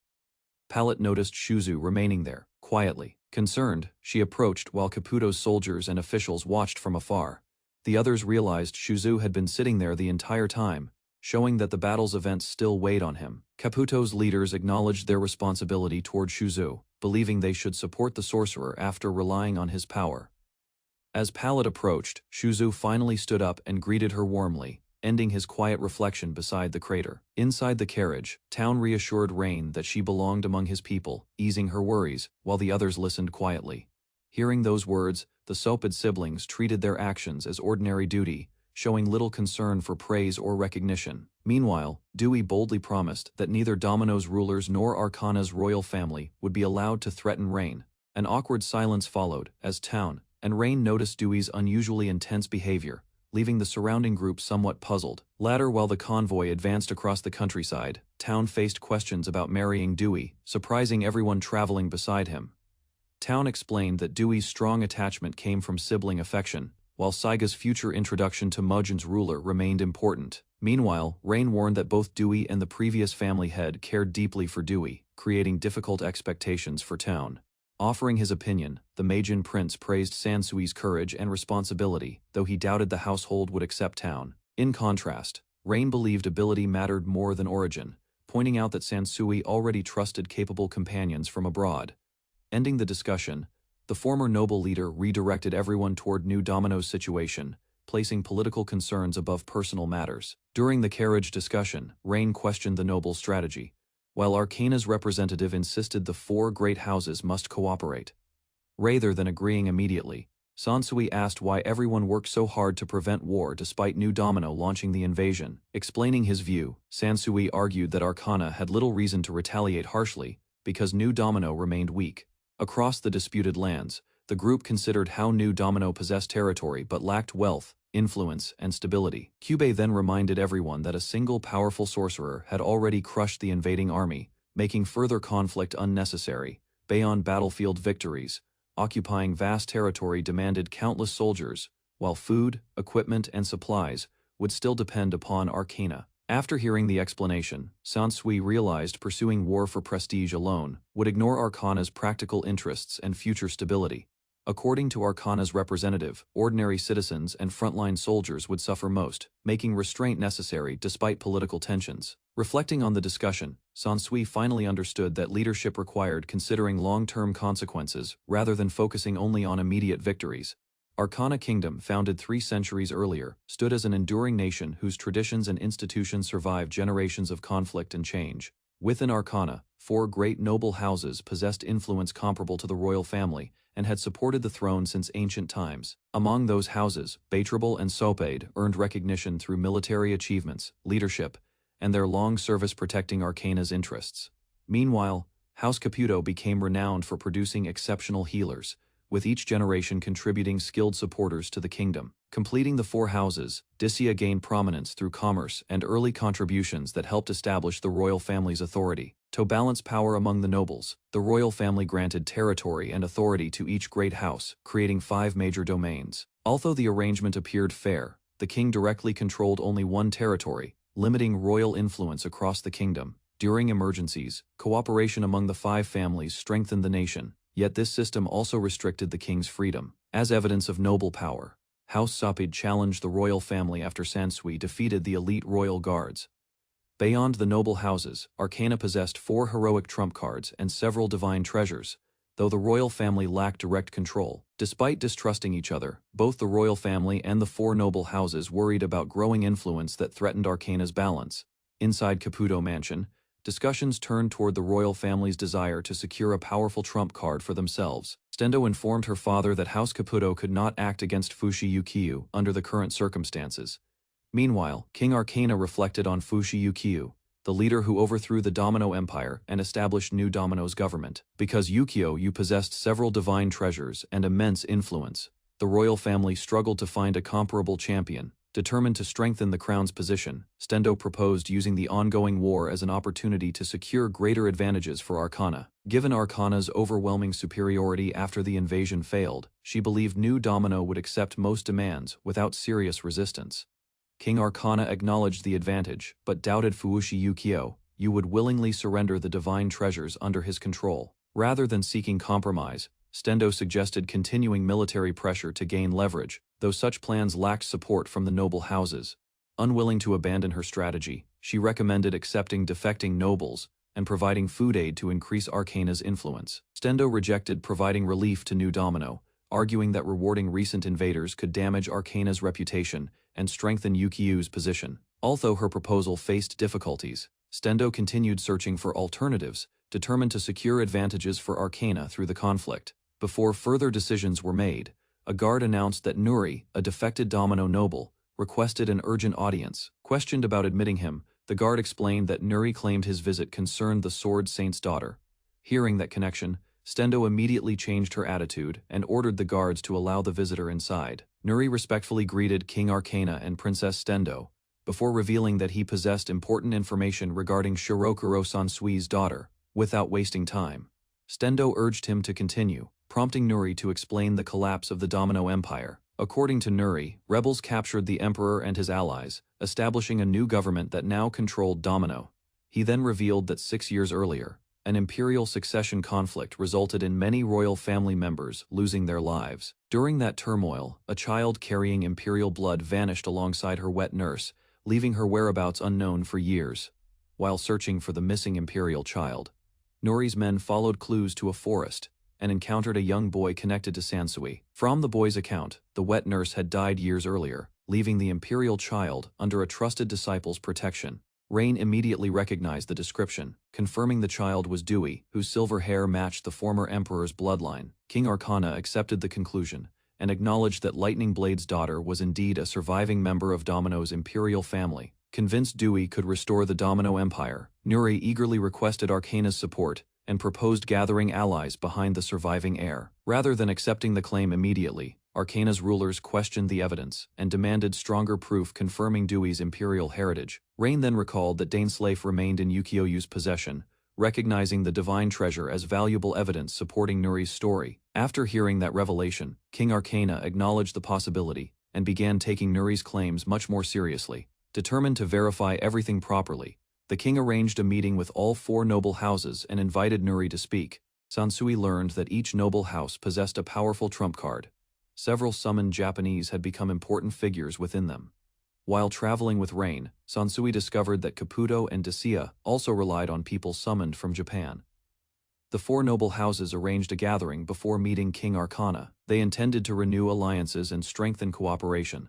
Sansui, Rain, and the other representatives arrived at Caputo Mansion. The hosts guided everyone inside and welcomed them. As discussions began, Saiga addressed the gathering. He focused on the kingdom's crisis and appreciated the summoned individuals' contributions. The noble houses agreed with Arcana's concerns. They gathered together and promised to support every effort for the kingdom. A lively young man named Shuzu entered the room. Arcana praised his reliability, while others watched curiously. Shuzu immediately introduced himself to everyone. His energetic attitude quickly filled the meeting room with excitement. Saiga introduced himself, but Shuzu became confused. Rain and the others were surprised by his behavior. After learning Saiga was not the swordsman, Shuzu turned toward Sansui. He finally realized he had found the legendary sword saint. Shuzu eagerly greeted Sansui and expressed his excitement. Sansui welcomed him politely, and the two quickly connected. Rain asked about the energetic newcomer. A Caputo representative explained that Shuzu was their house's trump card. Shuzu revealed why he admired Sansu. He had heard stories about the sorcerer, whose power destroyed countless enemy soldiers. Sansui felt comfortable with Caputo's welcoming atmosphere. The friendly attitudes of everyone left a positive impression on him. The conversation paused when another guest arrived. The gathered representatives turned their attention toward the newcomer entering the room. Representatives from House Disia arrived at the gathering. Yukio Shun and Pandora accompanied the family head and observed the room. The hosts warmly welcomed Disiga's group. They expressed relief that the respected elder had safely joined the meeting. House Caputo greeted the elder personally. While formal introductions continued, Pandora casually commented on the situation. Sansui quietly studied the newcomers. Pandora seemed dangerous to him, while Yukio Shun appeared ordinary and difficult to read. A sudden movement drew everyone's attention. Xax appeared before Pandora, and the two recognized each other immediately after their reunion. Saiga asked Xax about Pandora. Xax explained that Pandora was one of the divine treasures, just like herself. Pandora recognized Xax immediately and identified Saiga as her new master. She found the situation highly amusing. Pandora laughed while teasing Xax about her past. Saiga listened quietly as the old acquaintance continued joking. The discussion shifted to Sansui. Pandora learned he was Suiboku's disciple and became noticeably interested in him. After confirming Sansui's connection to Suiboku, Pandora reacted sharply. Sansui remained confused, while Xax watched the exchange unfold. Pandora became furious after hearing about Suiboku. She complained loudly and insisted that people connected to him were a problem. Yukio Shun calmly interrupted Pandora's outburst. He dismissed her extreme suggestions and prevented the situation from escalating. Pandora continued arguing with Shun. Their conversation revealed a familiar pattern, showing they often disagreed with each other. Confused by Pandora's behavior, Sansui asked Xax for an explanation. Rain also wondered why Pandora reacted so strongly. Xax revealed the reason behind Pandora's resentment. Long ago, Suiboku had defeated and shattered her, leaving a lasting grudge.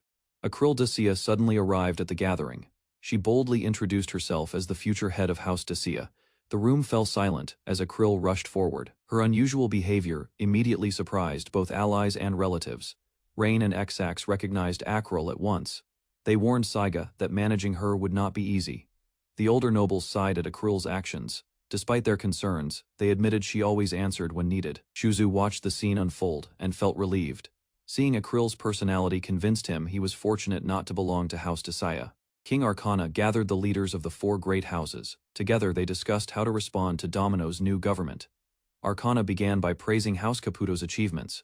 He thanked them for their contributions during the recent conflict. Caputo's representatives accepted the praise modestly. They explained that they had only fulfilled their duty protecting Arcana's eastern lands. As the discussion continued, a representative requested permission to speak. The room became quiet and waited for his opinion. The representative proposed a peaceful approach toward Domino's new government. He believed negotiations would benefit the kingdom more than further conflict. King Arcana questioned the proposal carefully. He wanted to know why mercy should be shown to an enemy nation. The representative explained that Domino's new government was weakened. Most of its forces had already been destroyed during the war. Caputo's leader supported the argument. He believed honoring the enemy's wishes would preserve the kingdom's dignity and stability. After listening to both sides, Arcana revealed he had another matter to discuss. He then summoned someone into the room. The meeting paused as the door opened. An unexpected visitor entered respectfully, drawing everyone's attention toward the newcomer. The newcomer introduced himself as Nuri, a noble from Domino. He explained that he had come seeking asylum. Nuri claimed to possess important information. The council listened carefully as he prepared to reveal his findings. His investigation focused on Sansui and Rain. Nuri identified them as key figures connected to Domino's situation. Nuri shocked the gathering with a bold claim. He declared that Rain was an heiress of Domino's imperial family. The revelation surprised many participants. Nuri argued that Caputo's sorcerer could destroy Domino's new government and restore authority. Nuri revealed his ultimate proposal. He wanted Rain placed on Domino's throne and the empire rebuilt under her rule. The suggestion immediately angered Sapid's representative. He criticized Nuri and questioned the seriousness of the entire plan. Brower and Sansui stood beside Rain as Caputo's leader responded. He firmly rejected using Rain for political ambitions. the discussion grew tense. Several leaders paused the argument, unwilling to let reckless proposals disrupt the meeting. Caputo's leader directly challenged King Arcana. He questioned whether the kingdom truly intended to support Nuri's questionable scheme. Several nobles rejected Nuri's proposal. They argued that spending the kingdom's resources on Domino would burden their own citizens. King Arcana denied supporting Nuri's plan completely. He asked the council to consider another important possibility. First, Arcana revealed information about Fushiyukiyo, Domino's new ruler. One divine treasure in his possession could trace blood relatives. The treasure's ability alarmed the gathering.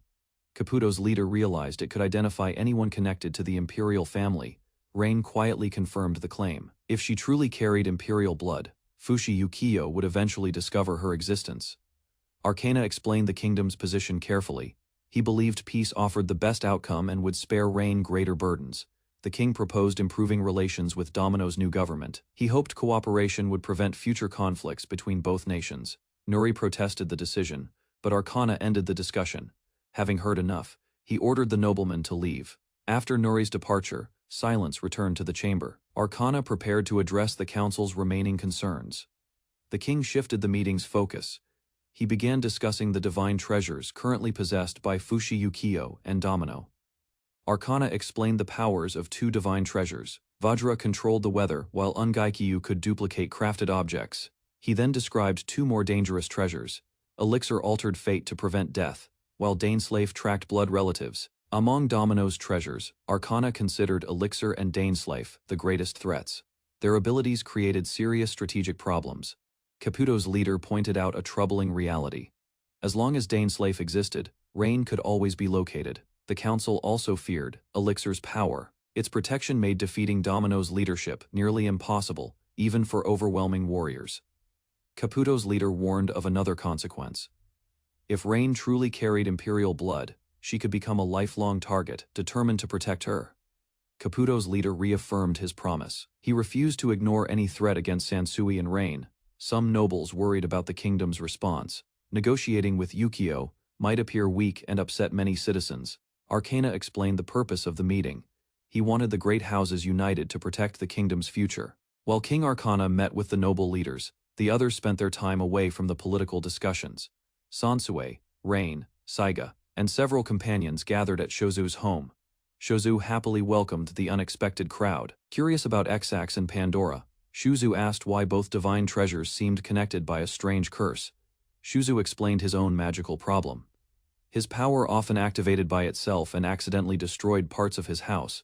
The others were surprised by his confession. Xax clarified that Shozo's uncontrolled magic regularly caused unexpected damage to buildings. Xax explained the curse placed on Shozo.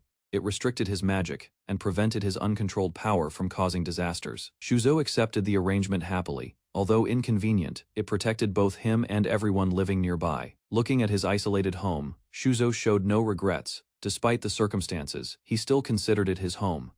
The conversation shifted to Saiga's training. Rain suggested he could become Sansui's student without causing any problems. Brower quickly clarified the situation. Saiga was only studying under her supervision, though she believed his progress would impress Sansui. Sansui explained Rain's situation to the group. Although worried about her heritage, Rain tried not to show it. The others supported Rain without hesitation. Their kindness helped her remain cheerful, despite the uncertainty surrounding her future. Seeing everyone together, Sansui felt grateful. He believed Rain was fortunate to have such trustworthy friends beside her. The gathering soon returned to training. Sansui announced that he would teach Saiga and Shozo the swordsmanship learned from Suiboku. Pandora immediately complained about the decision. The thought of Suiboku's techniques being passed to others greatly irritated her. Shun questioned Pandora's grudge against Suiboku. Sansui wondered whether holding on to such resentment was really worthwhile.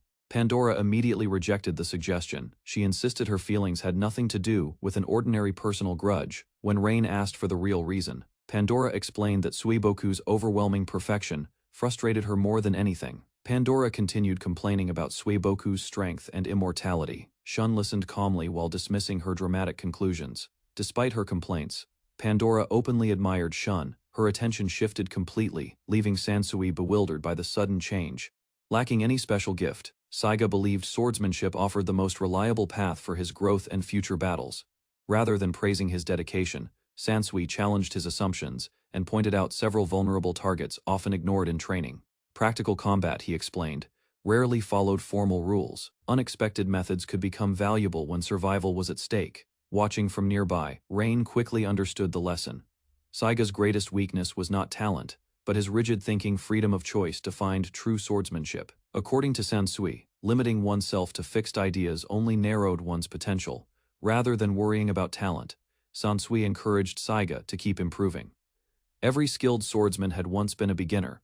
Dewey's blunt comments quickly dampened Saiga's confidence. Seeing his reaction, Rain immediately stepped in to defend him. Meanwhile, Dewey remained completely unconcerned. From her perspective, she had only spoken the honest truth. Despite the criticism, Saiga refused to back down.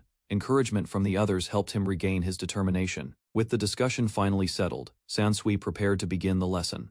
A new stage of training was about to start. Far from the meeting hall, life at Shozu's home continued. For the moment, neither Domino's politics nor Rain's origins caused trouble. Despite the fragile situation, the group enjoyed a rare period of calm. No major conflict had yet disrupted their days. That quiet atmosphere ended when an unexpected visitor arrived.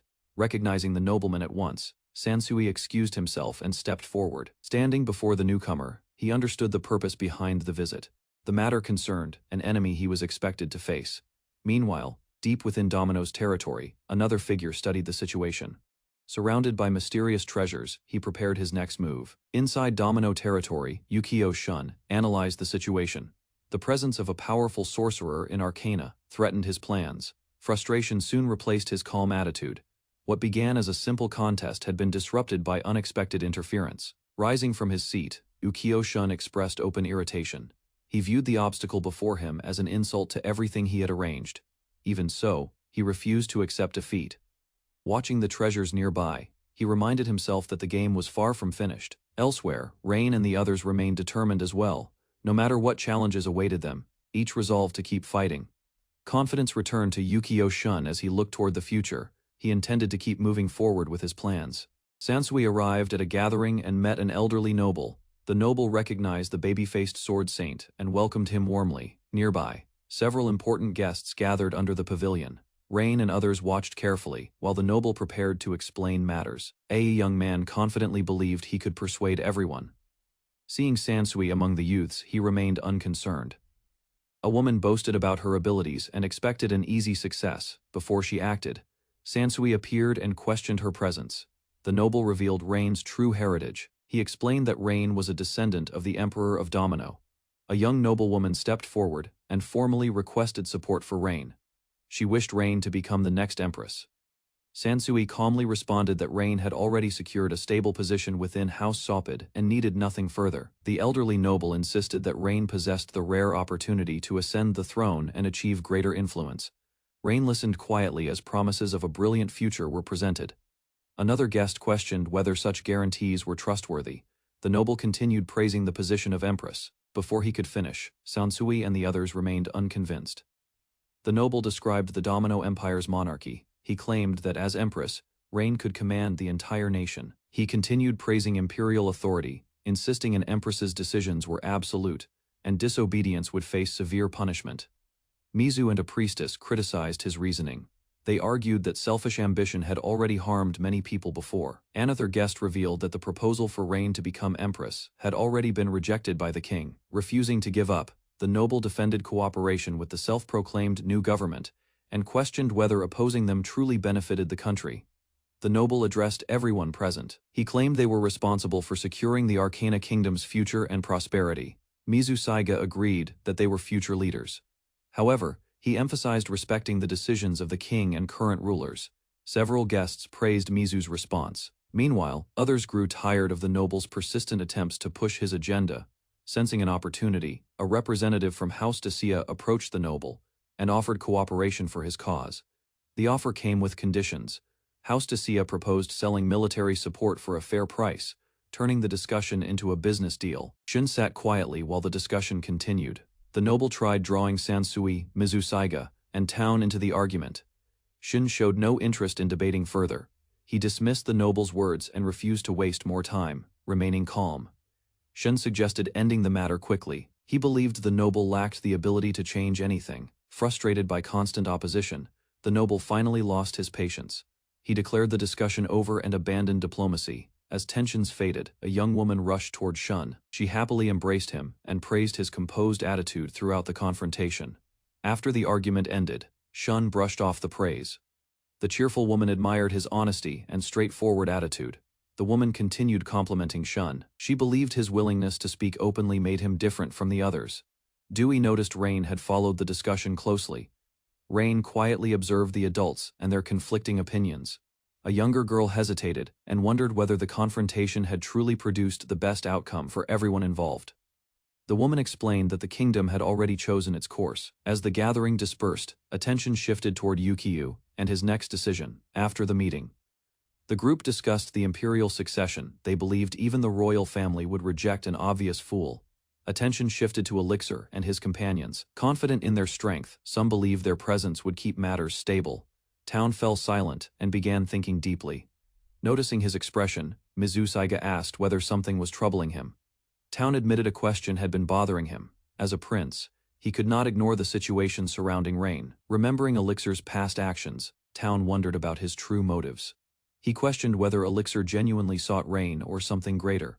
Thinking of Rain's imperial bloodline, Town questioned Elixir's intentions. He could only hope the man would act reasonably. In New Domino Castle Town, citizens discussed the war's aftermath. Despite the noble's fall, uncertainty and grief still lingered. The town remained covered by a gloomy atmosphere. Many residents worried about what the new government would do next. Meanwhile, Yukio gathered his most trusted officials inside the castle. A formal meeting began to address urgent national matters. Before discussing future plans, Yukio raised the issue of a recent military defeat and questioned those responsible for diplomacy. One official defended his actions, explaining the enemy possessed overwhelming magical power.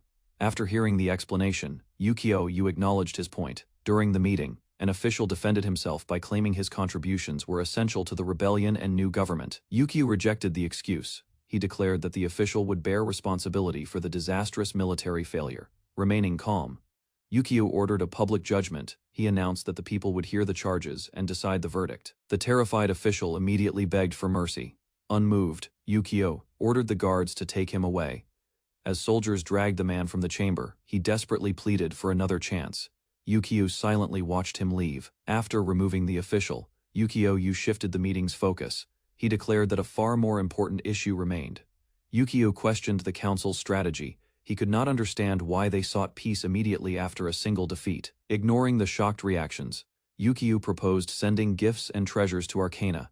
He viewed it as a practical first step. He explained that the nation should improve conditions before asking forgiveness. Yukio then ordered everyone to prepare proposals. The officials were left confused by the sudden direction. Nevertheless, they accepted the order and began considering possible plans. Before leaving, Yukio issued a final warning. Anyone avoiding responsibility would face severe punishment, alongside their entire family. The room fell silent as Yukio demanded results. He ordered everyone to create effective plans instead of seeking excuses. After making his position clear, Yukio ended the discussion. None of the officials dared challenge his instructions. Later, Yukio met privately with his trusted companions. Reflecting on the meeting, he admitted the situation had become exhausting. Yukio complained about governing the country surrounded by unreliable officials. He felt more like a manager fixing mistakes than a ruler. After the meeting, Yukio expressed his frustration. Too many soldiers had died, and he still needed to face another conflict. A commander suggested leaving domestic affairs in capable hands. However, she remained deeply angered by the government's past negligence. Her harsh criticism quickly drew a response. Another companion mocked her attitude, turning the discussion into a personal dispute. The argument escalated as both women exchanged insults. Neither showed any intention of backing down from the confrontation. The commander finally stepped forward in anger. While Yuki watched from the sofa, the quarrel threatened to become physical. As the argument continued, Yukio finally intervened. He ordered both women to stop fighting and focus on important matters. A young companion burst into laughter at the situation. He joked that both women cared too much about Yukio. The teasing only embarrassed Yukio further.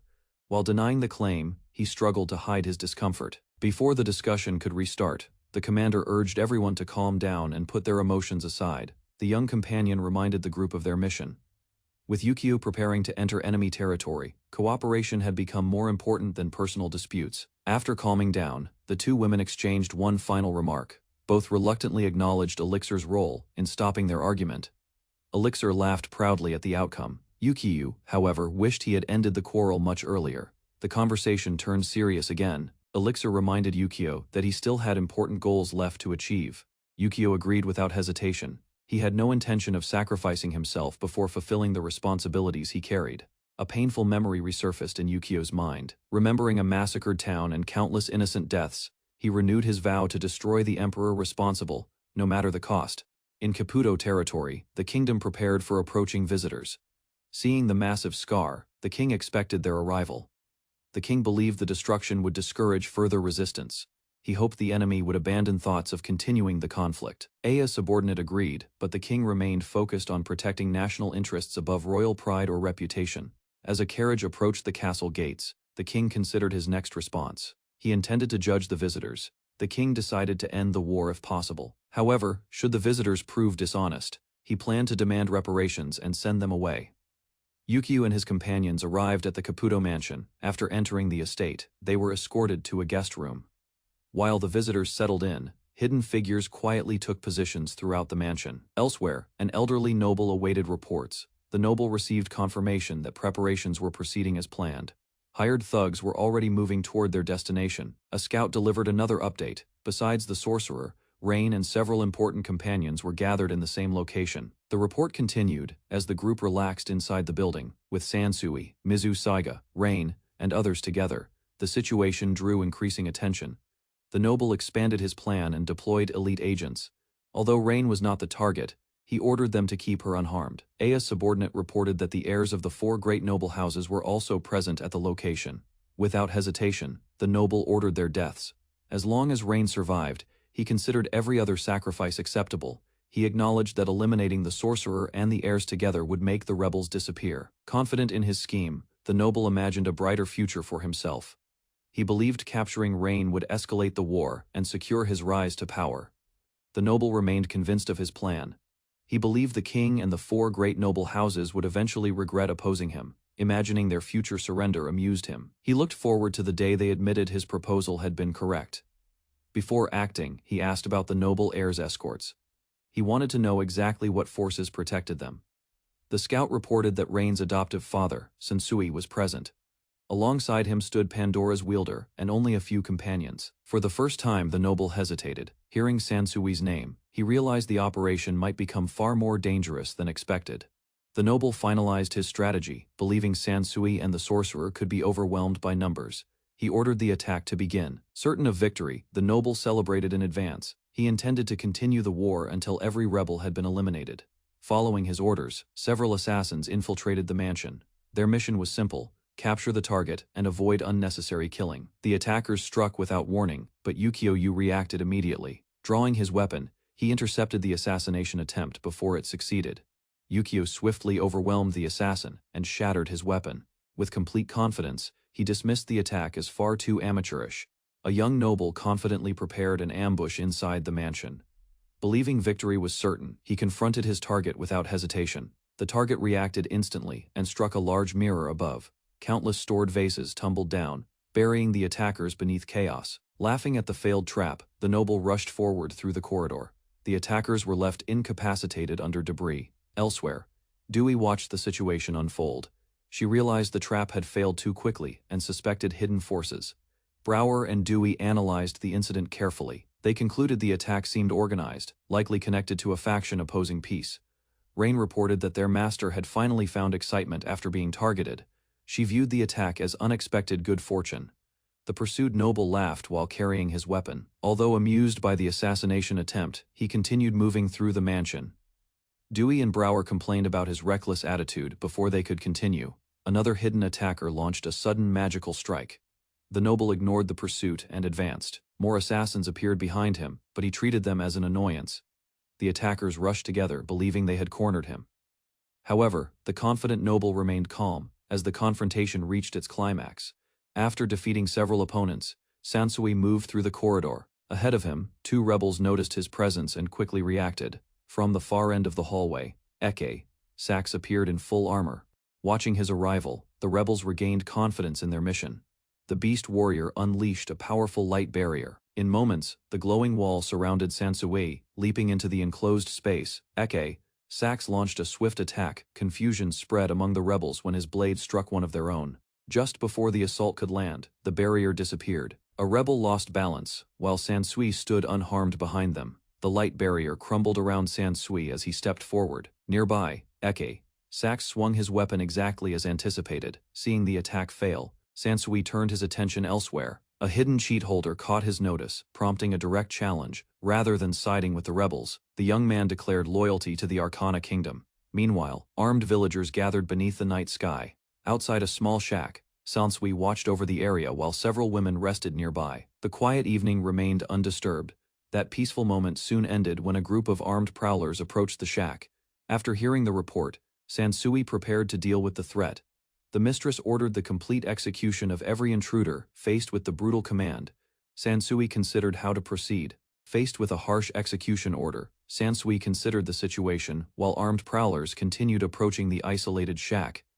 Instead of waiting behind the building, he walked across the field and revealed himself, causing the advancing group to halt. A reckless attacker charged forward with a raised blade, but a simple movement from Sansui ruined the strike and footing. Choosing not to draw his sword, Sansui grabbed a wooden frame and swung it downward with overwhelming force. As blood stained the grass beneath them, the clash ended abruptly. Sansui examined the outcome before turning toward remaining threats.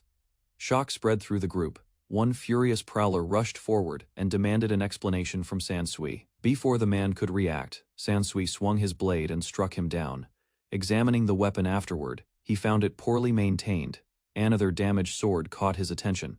With little interest in keeping it, Sansui tossed it aside and continued. Facing the remaining attackers, he expressed hope that someone among them possessed equipment worthy of a proper swordsman's standards.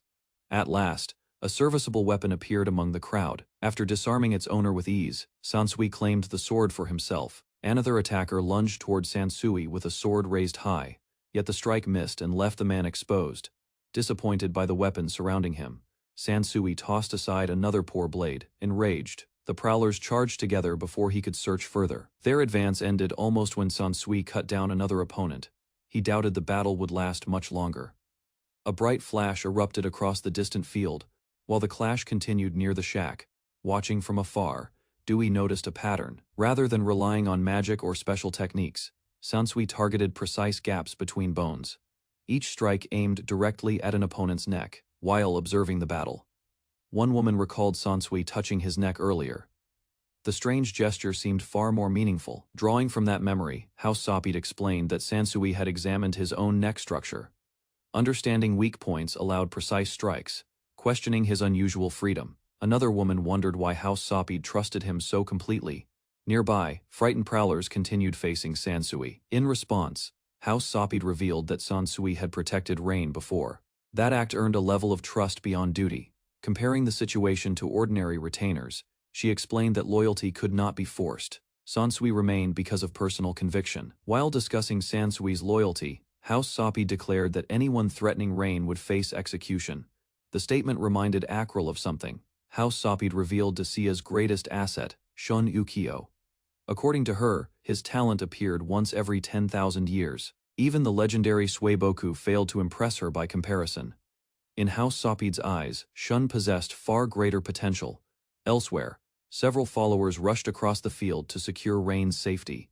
Hearing distant screams, they realized fighting had already begun. Approaching the battlefield with caution, the group discovered an unfamiliar object planted in the ground. Unsure of its purpose, they stopped.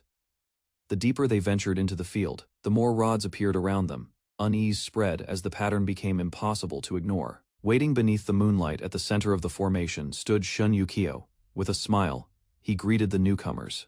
As the intruders surrounded the field, Shun greeted them with a relaxed smile.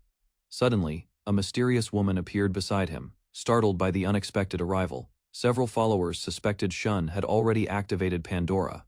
Others struggled to understand the situation. Hoping to strike first, one attacker launched a wind blade toward Shun. The attack sliced through his clothing but failed. Fragments of torn fabric drifted through the air as Shun remained unharmed. Delighted by the result, the woman rushed closer. Ignoring the tension around them, she began teasing Shun while clinging to him. Embarrassed by her behavior, he demanded professionalism. After hearing their intentions, Shun correctly guessed that the group had come seeking Rain. His conclusion left several intruders stunned. Fear spread among the followers when Shun exposed their objective so easily. Trembling beneath their cloaks, they struggled to respond. Although he condemned their mission as disgraceful, Shun showed no anger. Behind him, Pandora reacted strongly to the conversation. Without giving the intruders another chance, Pandora answered in Shun's place. Dark power erupted across the field, as her name echoed. Black armor materialized around Pandora's enormous form, transforming her into a terrifying giant. The nearest followers collapsed upon witnessing it. Towering over the battlefield, Pandora challenged the intruders to defeat her first. Only then, she declared, could they reclaim their country. Nearby Sansui stood among fallen enemies and continued his task without hesitation. A handful of survivors still remained standing. Fear overwhelmed the remaining attackers as they surveyed the battlefield. Surrounded by defeated comrades, they began viewing Sansui as a monster. Desperate to escape, several men proposed taking hostages from the shack. Their reckless plan sent Akrill and House Sopped into panic. Before anyone could reach the building, Sansu appeared in their path. The sudden interception left the wood, captors frozen with fear. Panicked by Sansui's sudden appearance, one survivor attempted to flee across the field. The desperate escape ended before it truly began. A single strike dropped the fleeing man, scattering blood across the grass. Witnessing the scene, the remaining attackers begged for mercy, ignoring their surrender. Sansui informed the group that death awaited everyone present. His warning erased any remaining hope among them. Several men pleaded that they were only hired workers supporting their families. Hearing their excuses, Sansui responded with uncomfortable honesty. Before the discussion could continue, House Sopped arrived with Rain and Akrill. Approaching the battlefield, she praised Sansui's completed work. After receiving praise from House Sopped, Sansui knelt respectfully and expressed his gratitude. Even so, she reminded him the task remained unfinished. Surveying the battlefield covered with bodies, House Sopped noted that the conflict appeared finished. Sansui answered with a brief apology instead. Akrill and Hapine admired the results of Sansui's swordsmanship. Examining the wounds, they praised the precision behind every cut. Despite the compliments, Sansui suggested allowing several survivors to live. Their testimony could spread stories of Arcana's strongest swordsman. House Sopped dismissed the proposal without hesitation, arguing that Hapine and Akrill already served that purpose. Additional witnesses offered little value. Accepting her decision, Sansui rose and prepared to continue. Nearby survivors screamed in terror after realizing their fate remained unchanged. Shun and the others watched over the sleeping Rain. With the fighting outside growing quiet, they assumed the danger had passed. Moments later, heavy footsteps approached from across the field. Hearing the sound, everyone turned and realized the battle had ended. Pandora arrived in her massive armored form, towering above the gathered group. Even Akrill appeared, shocked by her enormous size. Once the transformation faded, Pandora wrapped herself around Shun and celebrated. Looking across the battlefield, he considered the entire encounter disappointing. Rather than sharing his frustration, Pandora and Hapine teased him without restraint. To them, the defeated attackers had never posed a threat. Smothered beneath Pandora and Akrill's relentless attention, Shun appeared exhausted, while nearby observers wondered whether he had always behaved strangely. With the situation here resolved at last, thoughts turned toward their distant companions, whom everyone expected had already completed matters. Far away within the Caputo Mansion's rear garden, brutal combat continued without pause, accompanied by screams and the beast's ferocious attacks. Bursting forward with remarkable speed, Saiga crossed the battlefield in moments, leaving multiple afterimages that bewildered every enemy present. Before anyone could respond, another devastating strike landed, throwing opposing fighters into disarray as their arranged formation collapsed. Realizing the entire operation had been prepared trap, the surviving attackers abandoned hesitation and chose immediate retreat instead. Before the fleeing intruders could escape, swift strikes cut them down without resistance, leaving broken bodies scattered throughout. Approaching the battlefield, Saiga praised her companion's remarkable performance, acknowledging that such skill complemented Sansui's abilities. Surveying the devastated courtyard, everyone fell silent after noticing countless defeated enemies, struggling to understand the overwhelming outcome. Unable to reconcile what they witnessed, both women questioned how Sansui had appeared helpless against someone defeated. Acknowledging Sansui's strength, Saiga remarked that such overwhelming power matched expectations for the legendary wielder of the divine sword. Rather than taking credit himself, Sansui insisted the battle would have ended similarly regardless, since true masters require little assistance. Consumed by frustration, Saiga blamed her own shortcomings, believing her limitations prevented her from contributing anything truly meaningful. Another companion challenged that conclusion, reminding her she always found different excuses instead of admitting defeat without reservation. Despite teasing her, he emphasized that her efforts protected the nation's future, making every hardship worthwhile. Having completed everything within their power, the group could only place their faith in the king and remaining allies.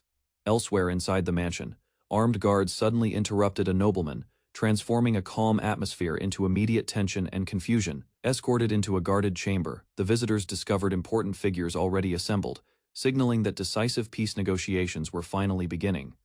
Expressions around the room revealed mounting pressure, as every participant understood the discussion would determine countless lives and futures. With formal talks commencing at last, attention shifted from battlefield victories toward diplomacy, where mistakes could prove equally costly. By dawn, the violent turmoil across Caputo territory had finally ended, prompting every key participant to appear before royalty.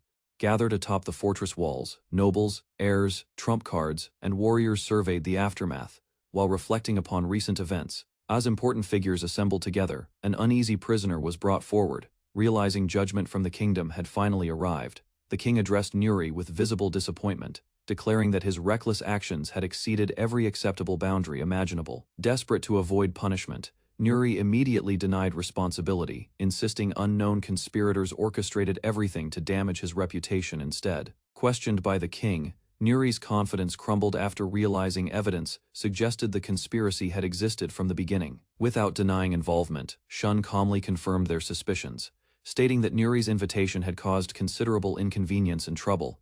The king remarked that Nuri's protection had become suspiciously lax, forcing the shaken noble toward an uncomfortable realization. To compensate for the incident, the king promised extradition of every fleeing noble alongside seizure of their assets.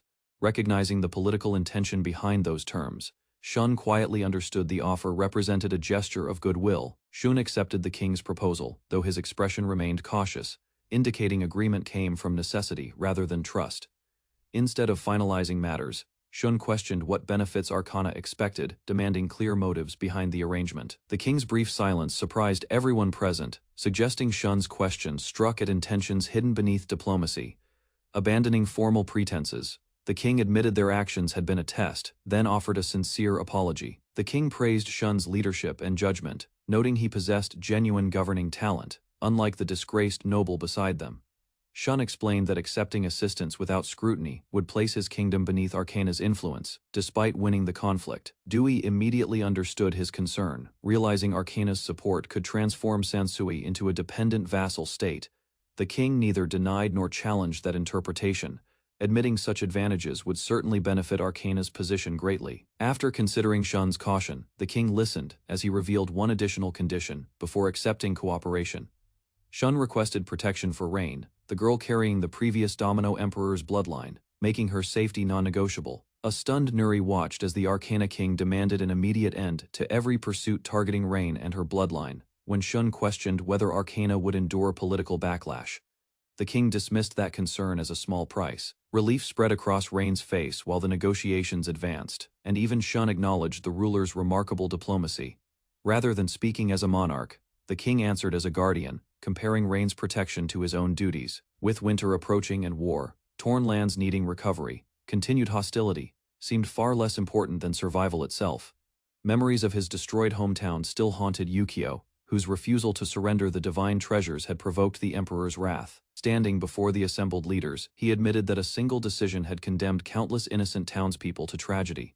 Regret weighed heavily on his heart, yet protecting his people always mattered more than satisfying personal vengeance. Lowering himself to his knees, Yukio offered both his freedom and the divine treasures in exchange for mercy.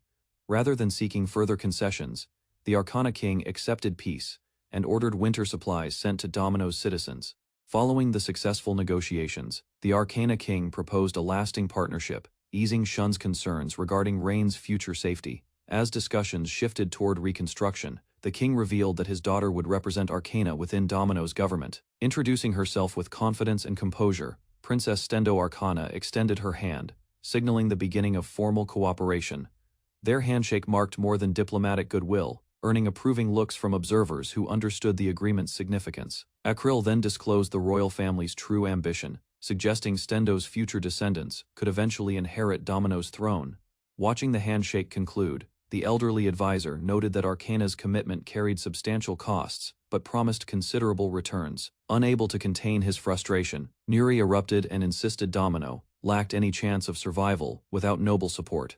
According to his accusations, Yukio merely armed desperate civilians, creating another threat destined to attack the kingdom later. Rather than interrupting the outburst, the elder invited Shun to respond, trusting him to address those claims directly. Turning toward the king and Yukio, Shun prepared his argument, already expecting both men would reject Nuri's accusations. Instead of arguing personally, Shun suggested allowing Domino's citizens to answer Nuri's accusations, confident their testimony would expose him. Seeing merit in that proposal, the Arcana king ordered Nuri's removal, ending his interruptions, despite desperate protests. Confusion spread among the spectators as Nuri begged for another chance, leaving everyone wondering what Sansui intended. When called forward unexpectedly, Sansui bowed before the king, explaining that he had already fulfilled his responsibilities.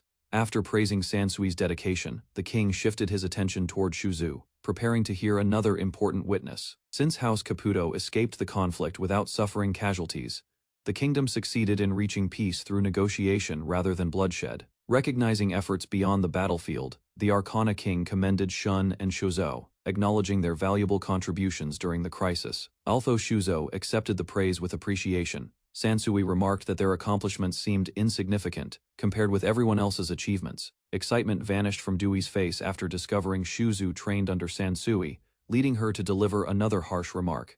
Hearing that revelation, Pandora erupted in alarm, convinced Sansui's influence would eventually bring disaster upon yet another kingdom. Driven beyond reason by old grudges, Dewey and Pandora demanded Suiboku's death, extending their hostility toward his unfortunate disciple as well. Rather than obeying those absurd commands, Akrill refused outright, explaining that harming Shun would provoke severe consequences from Shun himself. Confused by the repeated threats, Yukio asked about Suiboku, prompting curiosity regarding the mysterious figure everyone appeared familiar with. According to Rain's explanation, Suiboku possessed eternal youth and overwhelming power, earning a reputation comparable to divine beings. Should someone powerful enough to anger Suiboku appear, both Domino and Arcana could face destruction beneath devastating, unstoppable flames. With complete confidence, Pandora confirmed Suiboku's terrifying reputation, claiming entire nations once collapsed beneath his overwhelming strength and influence. Pointing toward the enormous crater nearby, she insisted that Suiboku's disciple caused that devastation as well, further supporting her argument,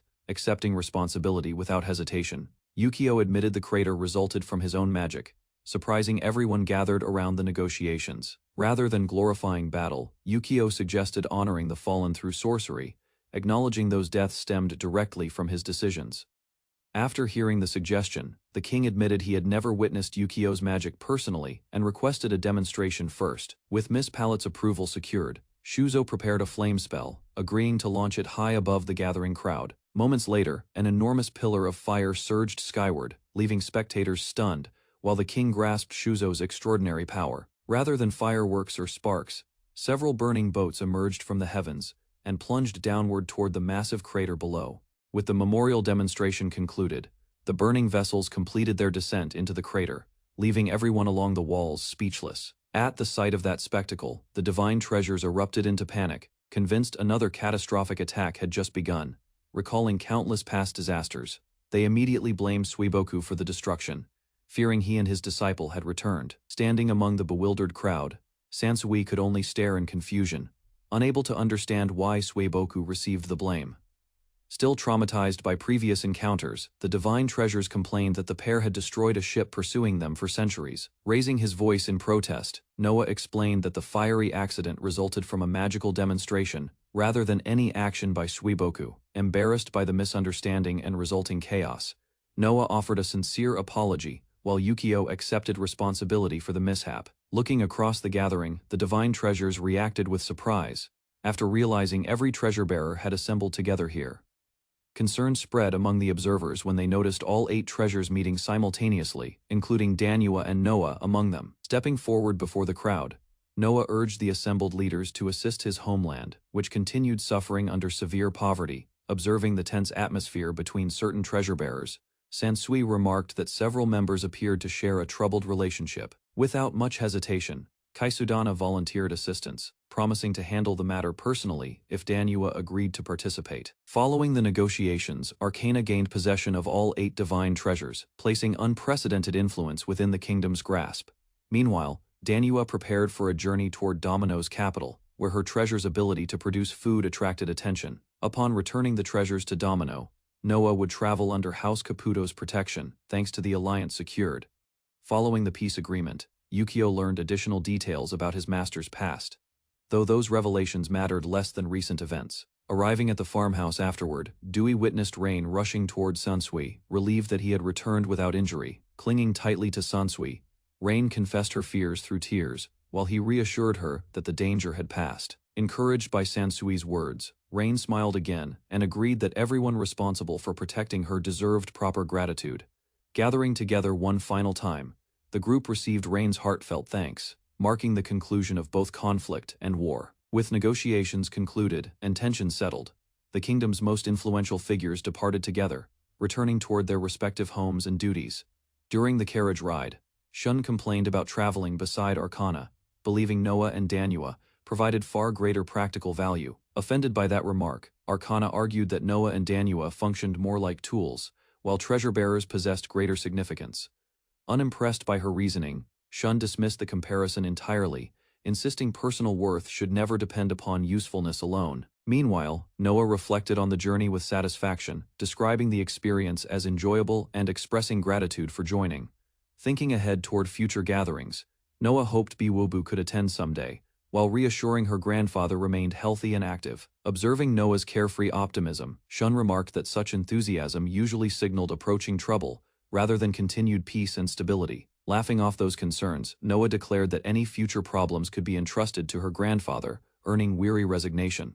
With the conflict finally concluded, daily life across Domino settled into peace again, while Dewey's residence hosted relaxed gatherings. Those exiled nobles who attempted reclaiming influence after the war faced consequences, ensuring their ambitions no longer threatened stability. Credit for Rain's safety belonged partly to King Yukio, whose intervention convinced Lord Ikkyo to abandon revenge entirely. Watching Shun and Sansui continue training together, Shuzu noted that influential figures seemed occupied with surprisingly questionable activities lately. Holding her drink with amusement, Saiga questioned Rain's fixation on training, suggesting sword practice might remain unnecessary for years. Rather than focusing only on swordsmanship, Shun explained that true growth required mastering fundamentals, while developing broader skills simultaneously.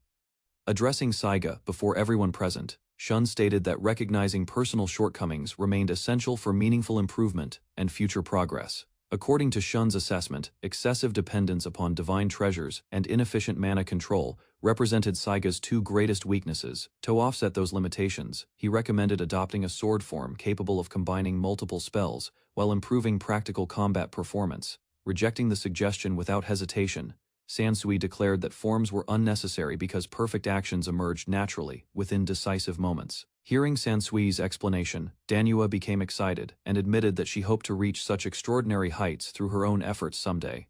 Without wasting another moment, Sansui instructed Shun to ready his weapon, explaining that practical weaknesses emerged through direct combat. Taking his stance across the training ground, Sansui announced that he would attack first while expecting Shun to respond appropriately. Observing his opponent's posture, Sansui immediately identified the head as an obvious target and prepared his opening strike. Remembering his previous mistake, Shun kept his eyes open, stepped forward decisively, and launched an aggressive counterattack instead. Before Shun could complete his attack, Sansui intercepted the strike effortlessly and pointed out that his swing exposed openings. Although the technique contained flaws, Sansui acknowledged Shun's progress, noting that repeated practice would have succeeded during demonstrations. Offering broader advice, Sansui explained that mastering swordsmanship required predicting opponents' next actions instead of memorizing isolated techniques.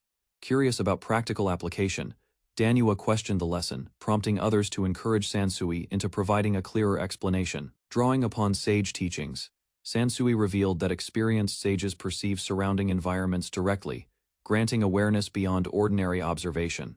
During his training years, Sansui spent considerable time observing animals hunt, carefully studying both successful attempts and failed pursuits. By watching countless creatures compete for survival, he gradually uncovered patterns governing movement, timing, positioning, and decision-making during conflict. Interested by the explanation, Shun remarked that hunting wild animals sounded remarkably similar to warfare and organized combat. Those observations eventually sharpened Sansui's tactical instincts, though he admitted his master often laughed whenever he described them. Instead of seeking wisdom exclusively through introspection, Sansui's teacher encouraged learning from nature, believing valuable lessons existed everywhere. According to Sansui, his master emphasized maintaining broad perspective and sharp observation, teaching that true understanding depended upon one's character. Hearing that explanation, Shun joked that receiving such advice earlier would have spared him considerable confusion and frustration. Danua realized Sansui's teacher intentionally avoided direct answers, believing genuine comprehension carried greater value when discovered independently. Smiling wryly, Sansui admitted those unconventional lessons worked for his master, though ordinary students required different approaches altogether. After reflecting upon the discussion, Shun resolved to continue improving himself before the scene shifted toward the royal capital. Later activity within the royal capital drew attention when townspeople gathered around a notice attracting considerable public interest. The posted announcement challenged capable warriors to defeat Sansui, offering prestige, recognition, and rewards to anyone achieving victory. Crowd members debated the challenge intensely, with some praising Sansui's accomplishments, while others questioned whether he deserved such reputation. Tempted by promised fame and convinced Sansui seemed overrated, several ambitious fighters decided to participate without hesitation whatsoever. Soon after the challenge spread across the capital, Shun encountered a group of female swordswomen seeking the nation's strongest fighter. Introducing herself with complete confidence, Ran declared her intention to defeat Shun and claim recognition as the country's greatest swordswoman. Before her boast could settle, Ran launched a reckless attack, only to find herself completely outmatched within moments. Shun countered effortlessly and exposed a critical opening, demonstrating that her technique lacked practical experience, despite considerable confidence. A follow-up strike ended the match immediately, leaving Ran's companions speechless as their leader crashed into the ground, watching Ran suffer. Such a swift defeat, her companions panicked immediately and rushed forward, determined to assist their fallen leader. As challengers continued appearing day after day, Shun remarked that the growing number of contestants was becoming increasingly troublesome. Meanwhile, attention shifted toward the Academy Garden, where several familiar faces gathered after hearing news surrounding the challenge. The public response exceeded expectations considerably, attracting warriors from many backgrounds who viewed the event as a valuable opportunity.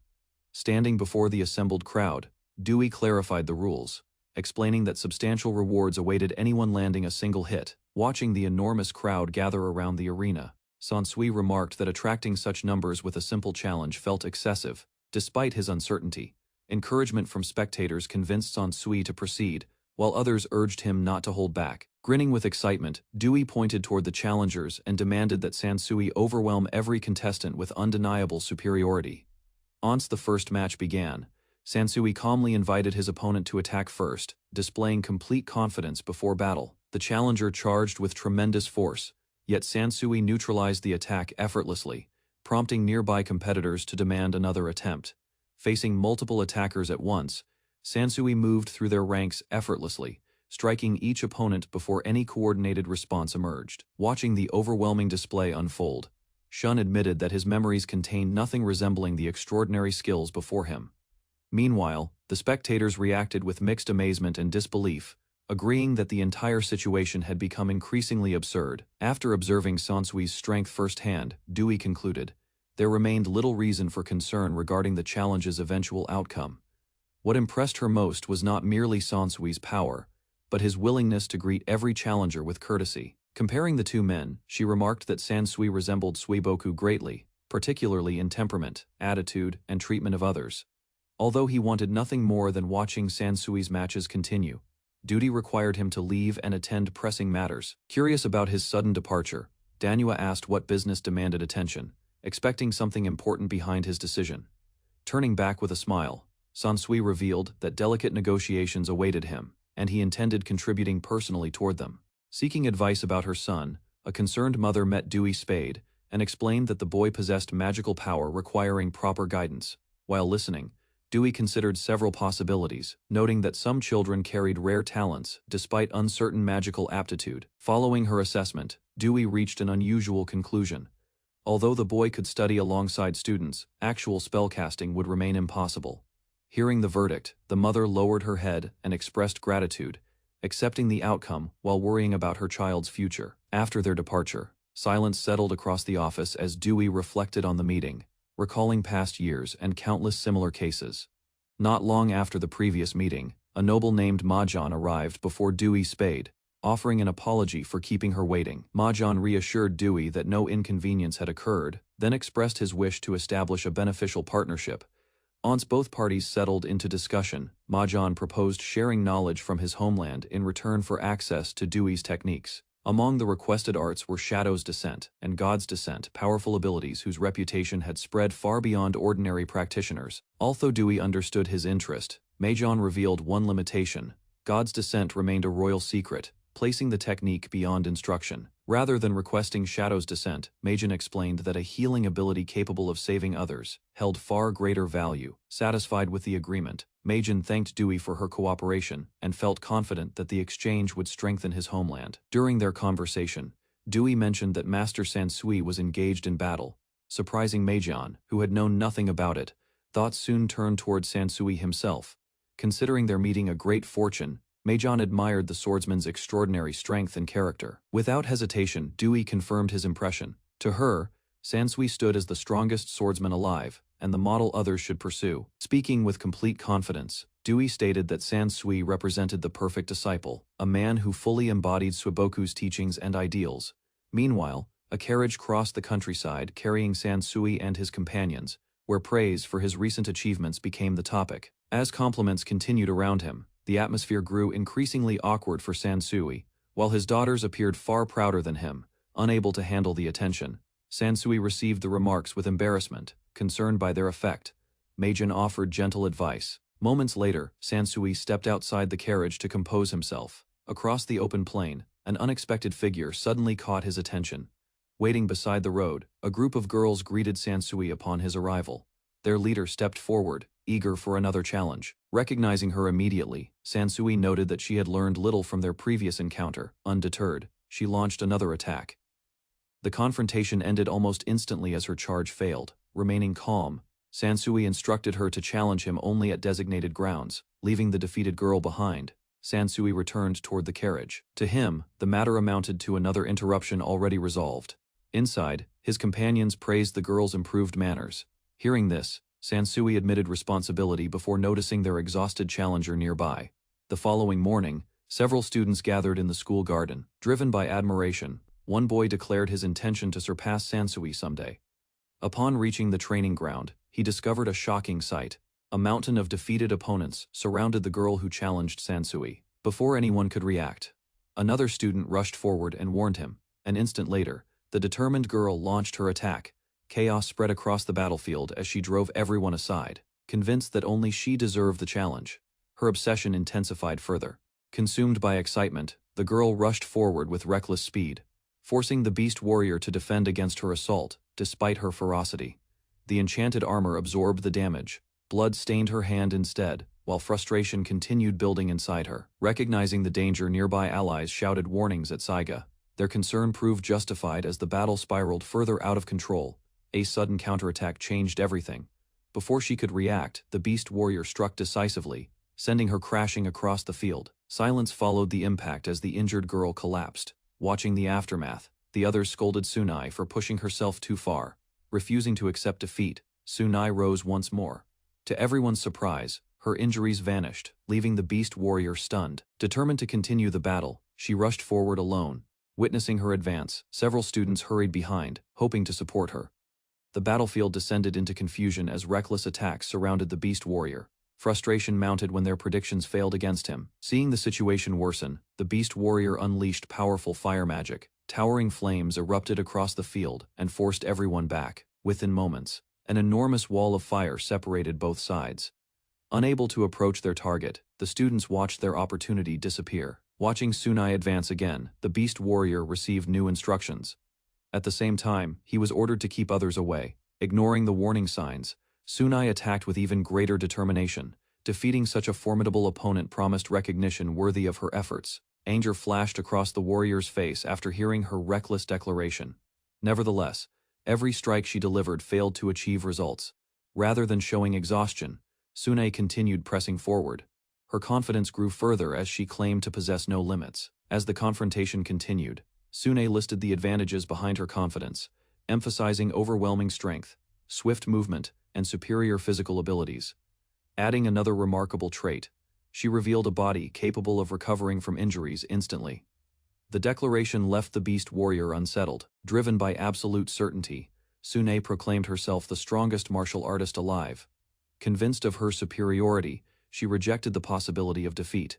Without waiting for a response, she resumed her assault and pressured her opponent relentlessly. Nearby spectators shouted while the battle intensified. Observing the exchange closely, the beast warrior reached an unexpected conclusion. Against all expectations, Sune appeared to be gaining the advantage.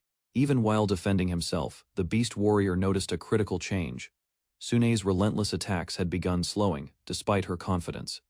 Sune insisted her limitless body made defeat impossible. Nevertheless, repeated clashes continued, placing greater strain upon her. Midway through another declaration, an unexpected sensation interrupted her thoughts. Looking down, she finally noticed wounds failing to heal. Before panic could overwhelm her, a woman stepped forward and explained the truth. Every extraordinary ability possessed limits she never understood. Standing across the battlefield, the woman delivered a final lesson, mistaking endurance for invincibility. Sune had ignored the limits governing her body. As Sune collapsed, Ran challenged her final claim. Despite boasting unmatched strength, she had failed to overcome her opponent. Rushing to her side, Sansui caught the weakened Ran before she fell. Seeking his opinion, she asked whether her efforts impressed him. After praising her performance, Sansui listened as Ran discussed similar individuals from history. Their conversation soon turned toward regenerative abilities. While resting, Ran became the subject of an explanation. Rarely, people possessing extraordinary traits were known by a special title, according to the account. Such individuals displayed immense physical power and remarkable healing. Legends described them as martial prodigies born for battle. Expanding on her explanation, the woman revealed that Meijin's kingdom called such gifted individuals berserkers due to their unusual abilities. Drawing from royal knowledge, Ran described the established method for defeating berserkers. Success depended on exploiting the limits of their regeneration. Even so, the strategy carried a severe restriction. Only someone capable of performing God's descent could execute it successfully. Curious about the four girls, Sansui asked whether anyone recognized them. Their unusual talents had already attracted attention. Neither Ran nor the others possessed any useful information. Despite witnessing rare abilities firsthand, nobody had seen the girls use magic before. While considering the question, Sansui admitted that he recognized the girls. His unexpected response immediately drew everyone's attention toward him. Stepping forward to explain, Eki Sax identified them as martial artists originating from the remote village of Tempra. Surprising the others, recalling an earlier encounter, Eki Sax revealed that Sueboku once fought someone dressed similarly. The memory confirmed their formidable reputation. To clarify further, she explained that most people possessed magical power from birth. Differences existed, though individual strength varied greatly. Exceptions remained important to consider. Certain bloodlines inherited distinctive traits more often, causing unusual talents to appear repeatedly within families. According to Eki Sax, many extraordinary bloodlines gathered in one place long ago. Over time their descendants established the village of Tempra. Hearing this explanation, Sansui and Ran expressed disbelief. Even a single rare bloodline was unusual, making such a concentration remarkable. Unable to provide exact numbers, Eki Sax instead described a common pattern. Every bloodline originated from a founder possessing exceptional natural talent. Eki Sax emphasized that inherited abilities emerged. Their users employed suitable techniques without training or conscious understanding. Using Ran as an example, she explained that Berserker strengthened the body. The revelation answered several questions troubling the group. However, the power carried a dangerous weakness. Should magical energy run dry before recovery finished, the user would perish. Those words shocked the girls surrounding Ran. Panic spread quickly when they realized her injuries had stopped healing altogether. Fear soon turned into desperation as they pleaded for help. Holding Ran in his arms, Sansui listened while assessing her condition. Following Sansui's decision, Ran was admitted to the school reception hall. Her companions gathered, watching over her condition. Once everyone settled inside, questions arose regarding the girls' origins. Their unusual background had become important to understand. Speaking on behalf of the group, one girl explained that they came from Tempra. There, 10 martial arts families preserved distinct traditions. Attention soon returned to Ran's history. Despite belonging to the main family, Her extraordinary strength appeared long before formal training began. Throughout childhood, Ran surpassed even fully grown adults in physical ability. Because of those achievements, the other girls admired her. Eventually, Ran exhausted every worthy opponent within Tempra. Seeking stronger challenges beyond the village, she chose to leave home, believing her talent would carry her to even greater heights. The other girls followed willingly, none doubted her future success. Long after departing, their confidence remained unchanged. Each companion expected Ran to continue winning wherever her journey eventually led. Reality proved harsher than expected. Despite challenging him twice, Ran suffered immediate defeat against Sansui, the nation's greatest swordsman. Adding further embarrassment, another defeat followed against a woman nearby. Remembering those setbacks, her companions struggled to hide their reactions. After learning the full circumstances, a royal official stated his position. The matter had reached a level requiring immediate attention. Although Princess Sanae had restrained the situation, he warned that Ran remained dangerous. Once recovered, another incident seemed inevitable. Ran's companions reacted with alarm. None believed she could be left unattended while remaining in her current state. Their concern received acknowledgement from an unexpected authority. The king declared that the final decision belonged solely to him. Entering the reception hall with his attendants, the king thanked those involved. He then addressed the Berserker incident as the kingdom's sovereign. Stepping forward before the gathered group, the king requested authority over the matter. In return, he promised a satisfactory resolution. A difficult reality soon emerged during the discussion.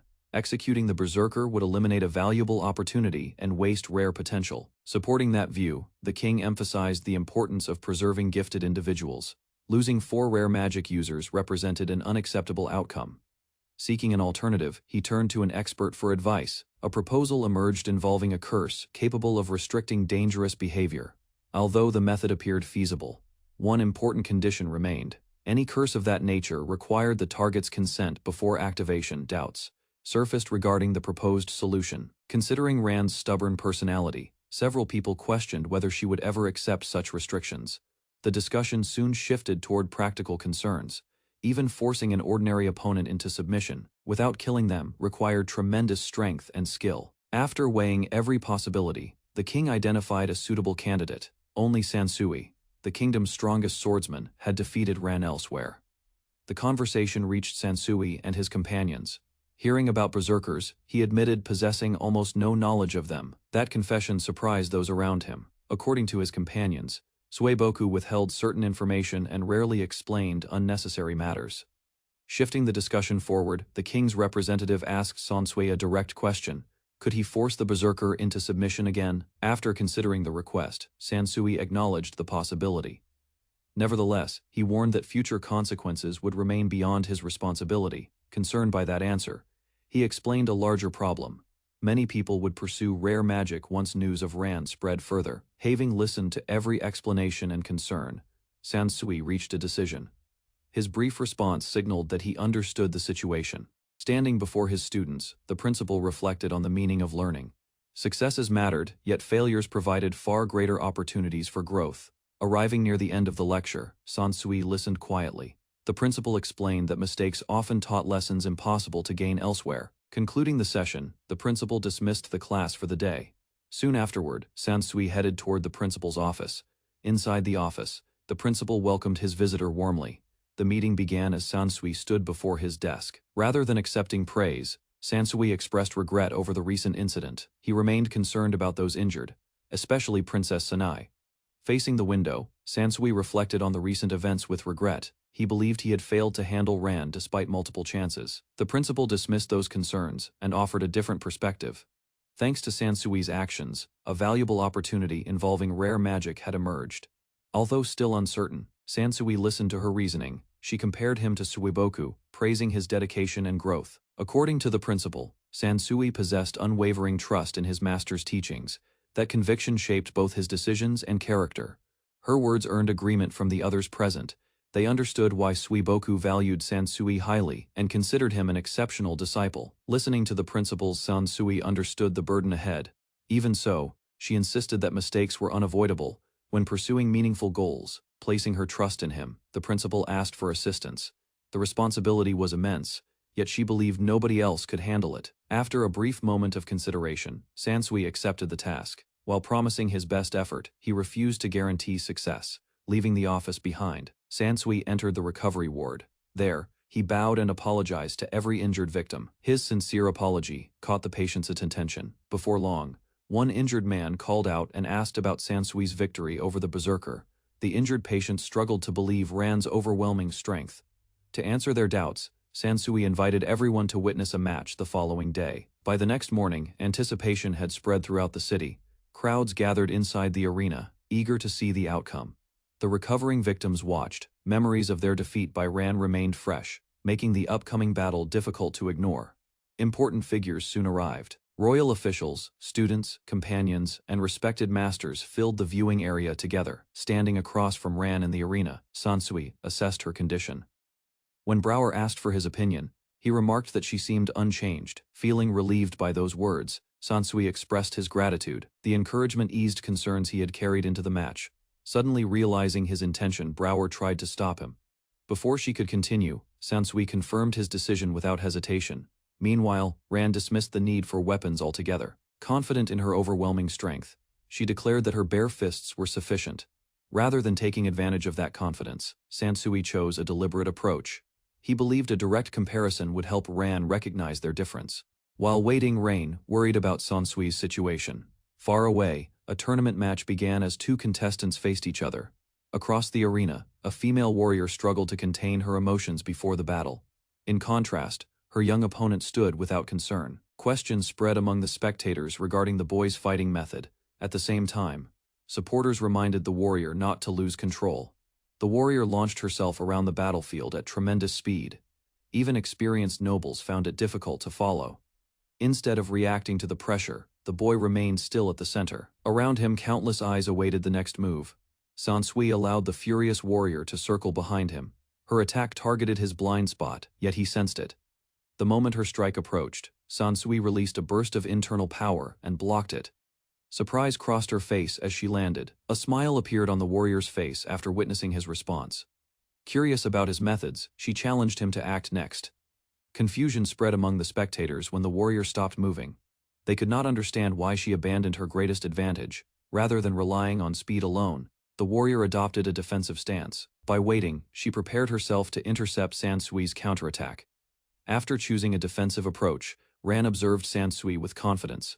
Hearing his criticism, she realized he had already seen through her plan.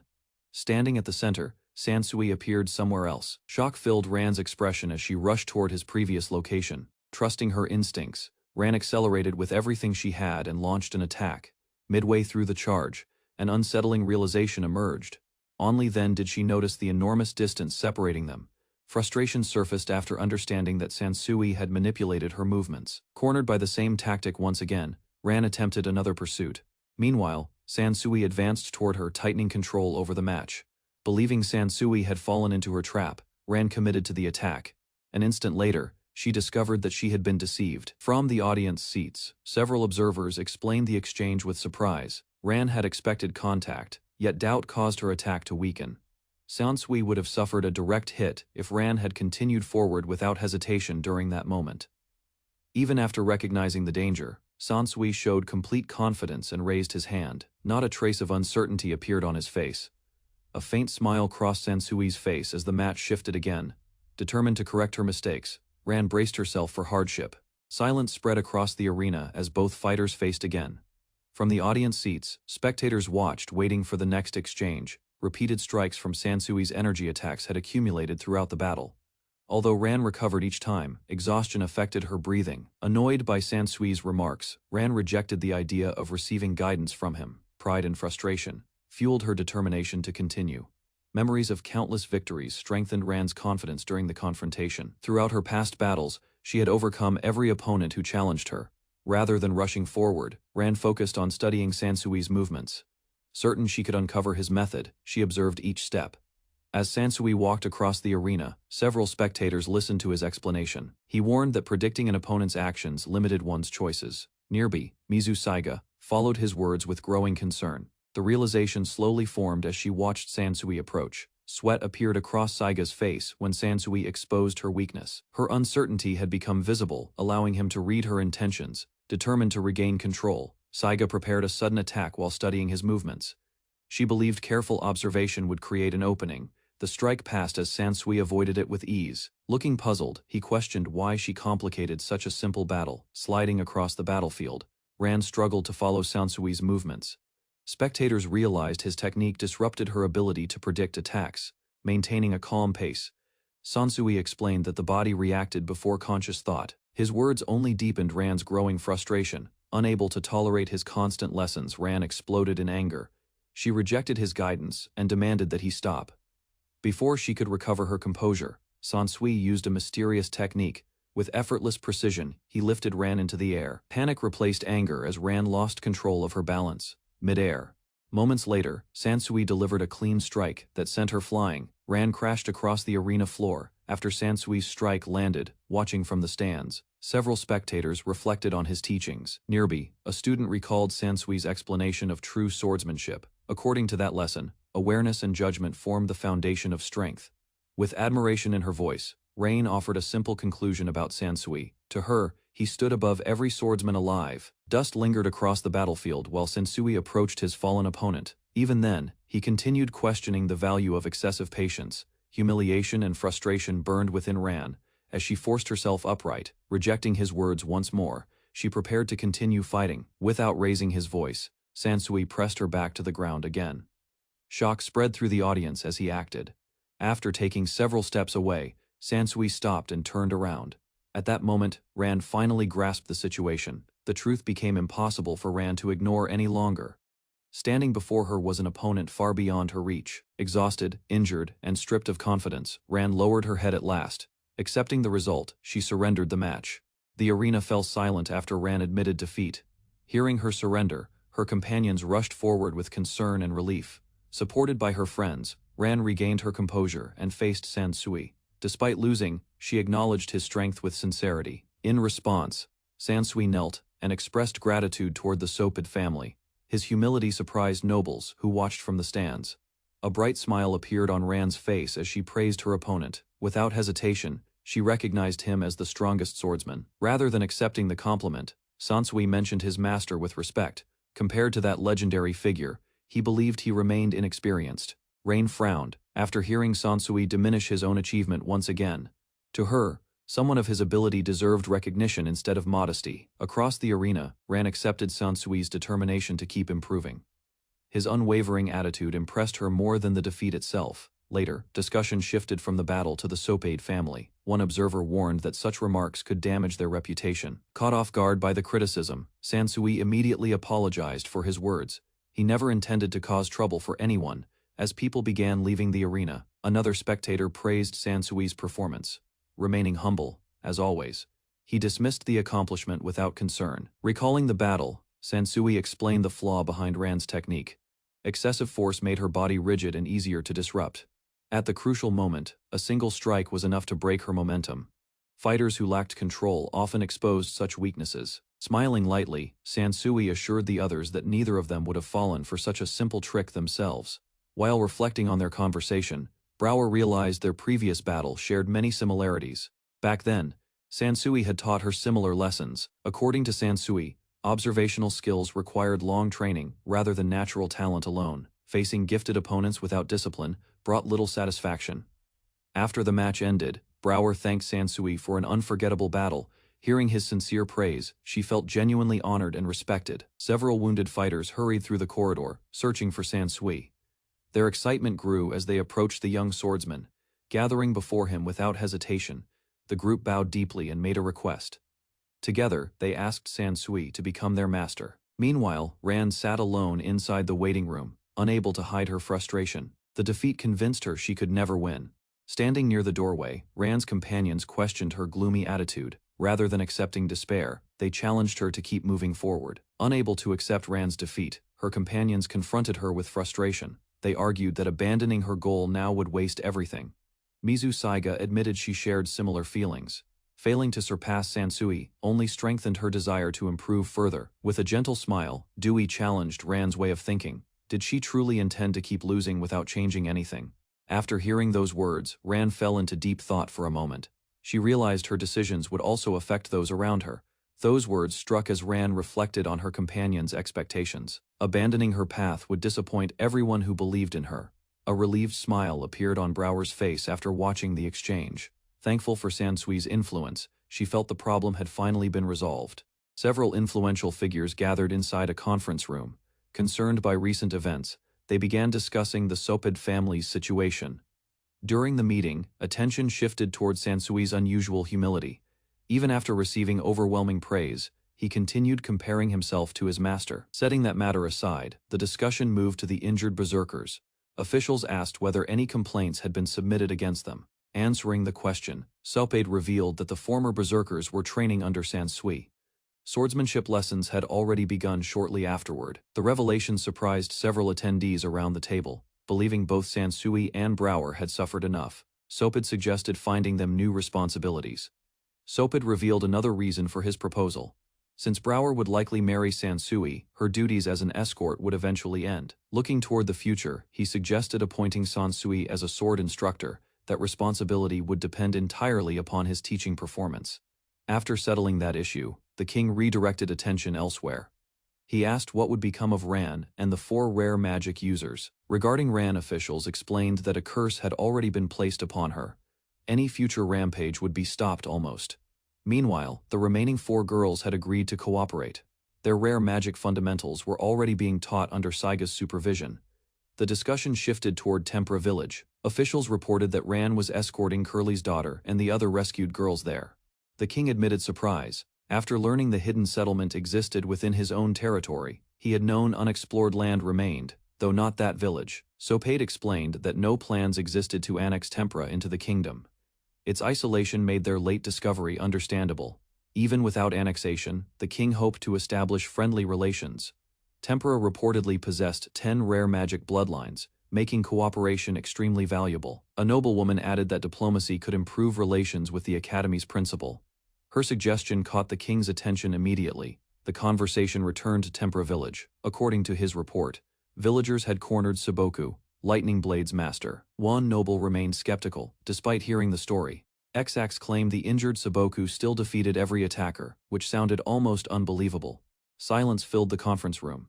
Everyone struggled to comprehend how powerful Saboku truly was compared with ordinary swordsmen. Elsewhere, Ran guided the rescued girls through rugged mountain forests. The steep terrain highlighted why Tempera village had remained hidden for generations. As they climbed higher along the difficult path, several travelers complained about the incline. Others agreed that discovering the village would never have been easy. As the exhausting climb continued through dense mountain forests, Ran encouraged the girls to keep moving, explaining that proper training would improve endurance. Saiga noticed Sansui had become unusually quiet. His thoughtful expression suggested he was contemplating something important. When Saiga asked, Sansui admitted he had been reflecting on Saboku. Despite constant praise, he still wondered about the swordsman's true strength. The travelers finally reached their destination and emerged from the forest. Before them stretched the secluded settlement known as Tempera village. Unexpected silence greeted the newcomers. One girl noticed the absence of residents and questioned whether conditions were always so quiet. As the group entered the deserted village, Saiga remarked that residents usually filled the streets. The unusual silence made Sansui uneasy. Sansui experienced a powerful vision from the past. He saw a warrior surrounded by enemies preparing a devastating attack. The memory unfolded before his eyes as the fighter unleashed overwhelming force. Buildings shattered, the ground collapsed, and destruction spread everywhere. Shaken by the sudden revelation, Sansui struggled to understand what happened. Saiga realized he had witnessed one of the village's memories. An elder introduced himself as the head of the Tortoise-Shell Fist School. He explained that the vision showed the fierce god. Upon reaching Tempera village, the travelers gathered inside a spacious hall where the Tortoise-Shell Fist elder asked whether Sansui felt all right. Despite lingering confusion from the strange vision, Sansui assured everyone he could continue, though concern remained visible across several faces. When questioned further, Sansui explained that he witnessed Saboku restraining Xax while unleashing a terrifying technique unlike anything he had seen. Hearing this description, the village elder nodded in agreement and revealed that he had witnessed the exact same event before. According to the elder, their bloodline possesses Star Blood, a martial ability allowing users to perceive fragments of past events and futures. The elder suggested Sansui's vision may have been triggered by Star Blood, an inherited ability resembling divination that reveals distant events. Around 2,000 years earlier, a wandering swordsman arrived in Tempera village, seeking battle, eventually challenging one of its strongest warriors.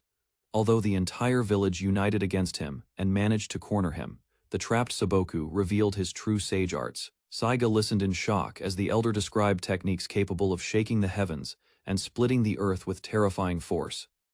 As Saboku's mastery continued growing beyond ordinary limits, his overwhelming power devastated the entire village within only a few minutes. A stunned silence filled the room as Saiga struggled to comprehend the elder's story, particularly the claim that Saboku resembled a fierce god. Without wasting time, the elder redirected everyone's attention toward the unresolved matters that continued threatening peace within the village. Head lowered and shoulders tense, Ran admitted her wrongdoing before the gathering, acknowledging that no excuse could possibly justify her actions. Rather than accepting the apology outright, the village elder questioned whether she truly understood why the residents had withdrawn from her. Because memories of her violent outburst remained fresh, the villagers chose isolation over confrontation, avoiding contact whenever she appeared nearby. Despite understanding that her apology could not undo the damage already caused, Ran still wished to express sincere remorse before departing. Before anyone could offer comfort, the elder revealed that Tempera Village had completely severed ties with the Alcana Kingdom and beyond. Having abandoned all interest in outside affairs, the villagers chose isolation and quietly presented several treasured manuals before dismissing their guests. To everyone's surprise, the elder entrusted Saiga with secret tomes containing the tortoise-shell fist and techniques preserved by rare magicians. Offering nothing beyond those valuable records, the elder instructed the visitors to accept the gift and leave the village. Across the school gardens, Sansui continued training his new disciples, while Saiga watched the gathering and reflected on how much had changed. Observing the exhausted fighters from afar, Charlotte remarked that Sansui appeared entertained, though her young companion disagreed without hesitation. Frustrated by Charlotte's decision to remain beside Sansui, the child demanded answers, questioning whether marriage meant abandoning her former life. A sudden voice calling him father caught Saiga completely off guard, leaving him frozen as confusion spread across his face. From a distance, an amused observer watched the strange family interaction unfold, sensing that an unexpected explanation was about to emerge. While Charlotte struggled to calm the upset child, Sansui could only offer an awkward comment that failed to improve matters. Seated beneath the shade of a nearby tree, the woman remarked that provoking Ran's temper was proof of their hopelessness. With a cheerful grin, she revealed that Charlotte and the others would soon visit Brower's parents, leaving everyone speechless from shock.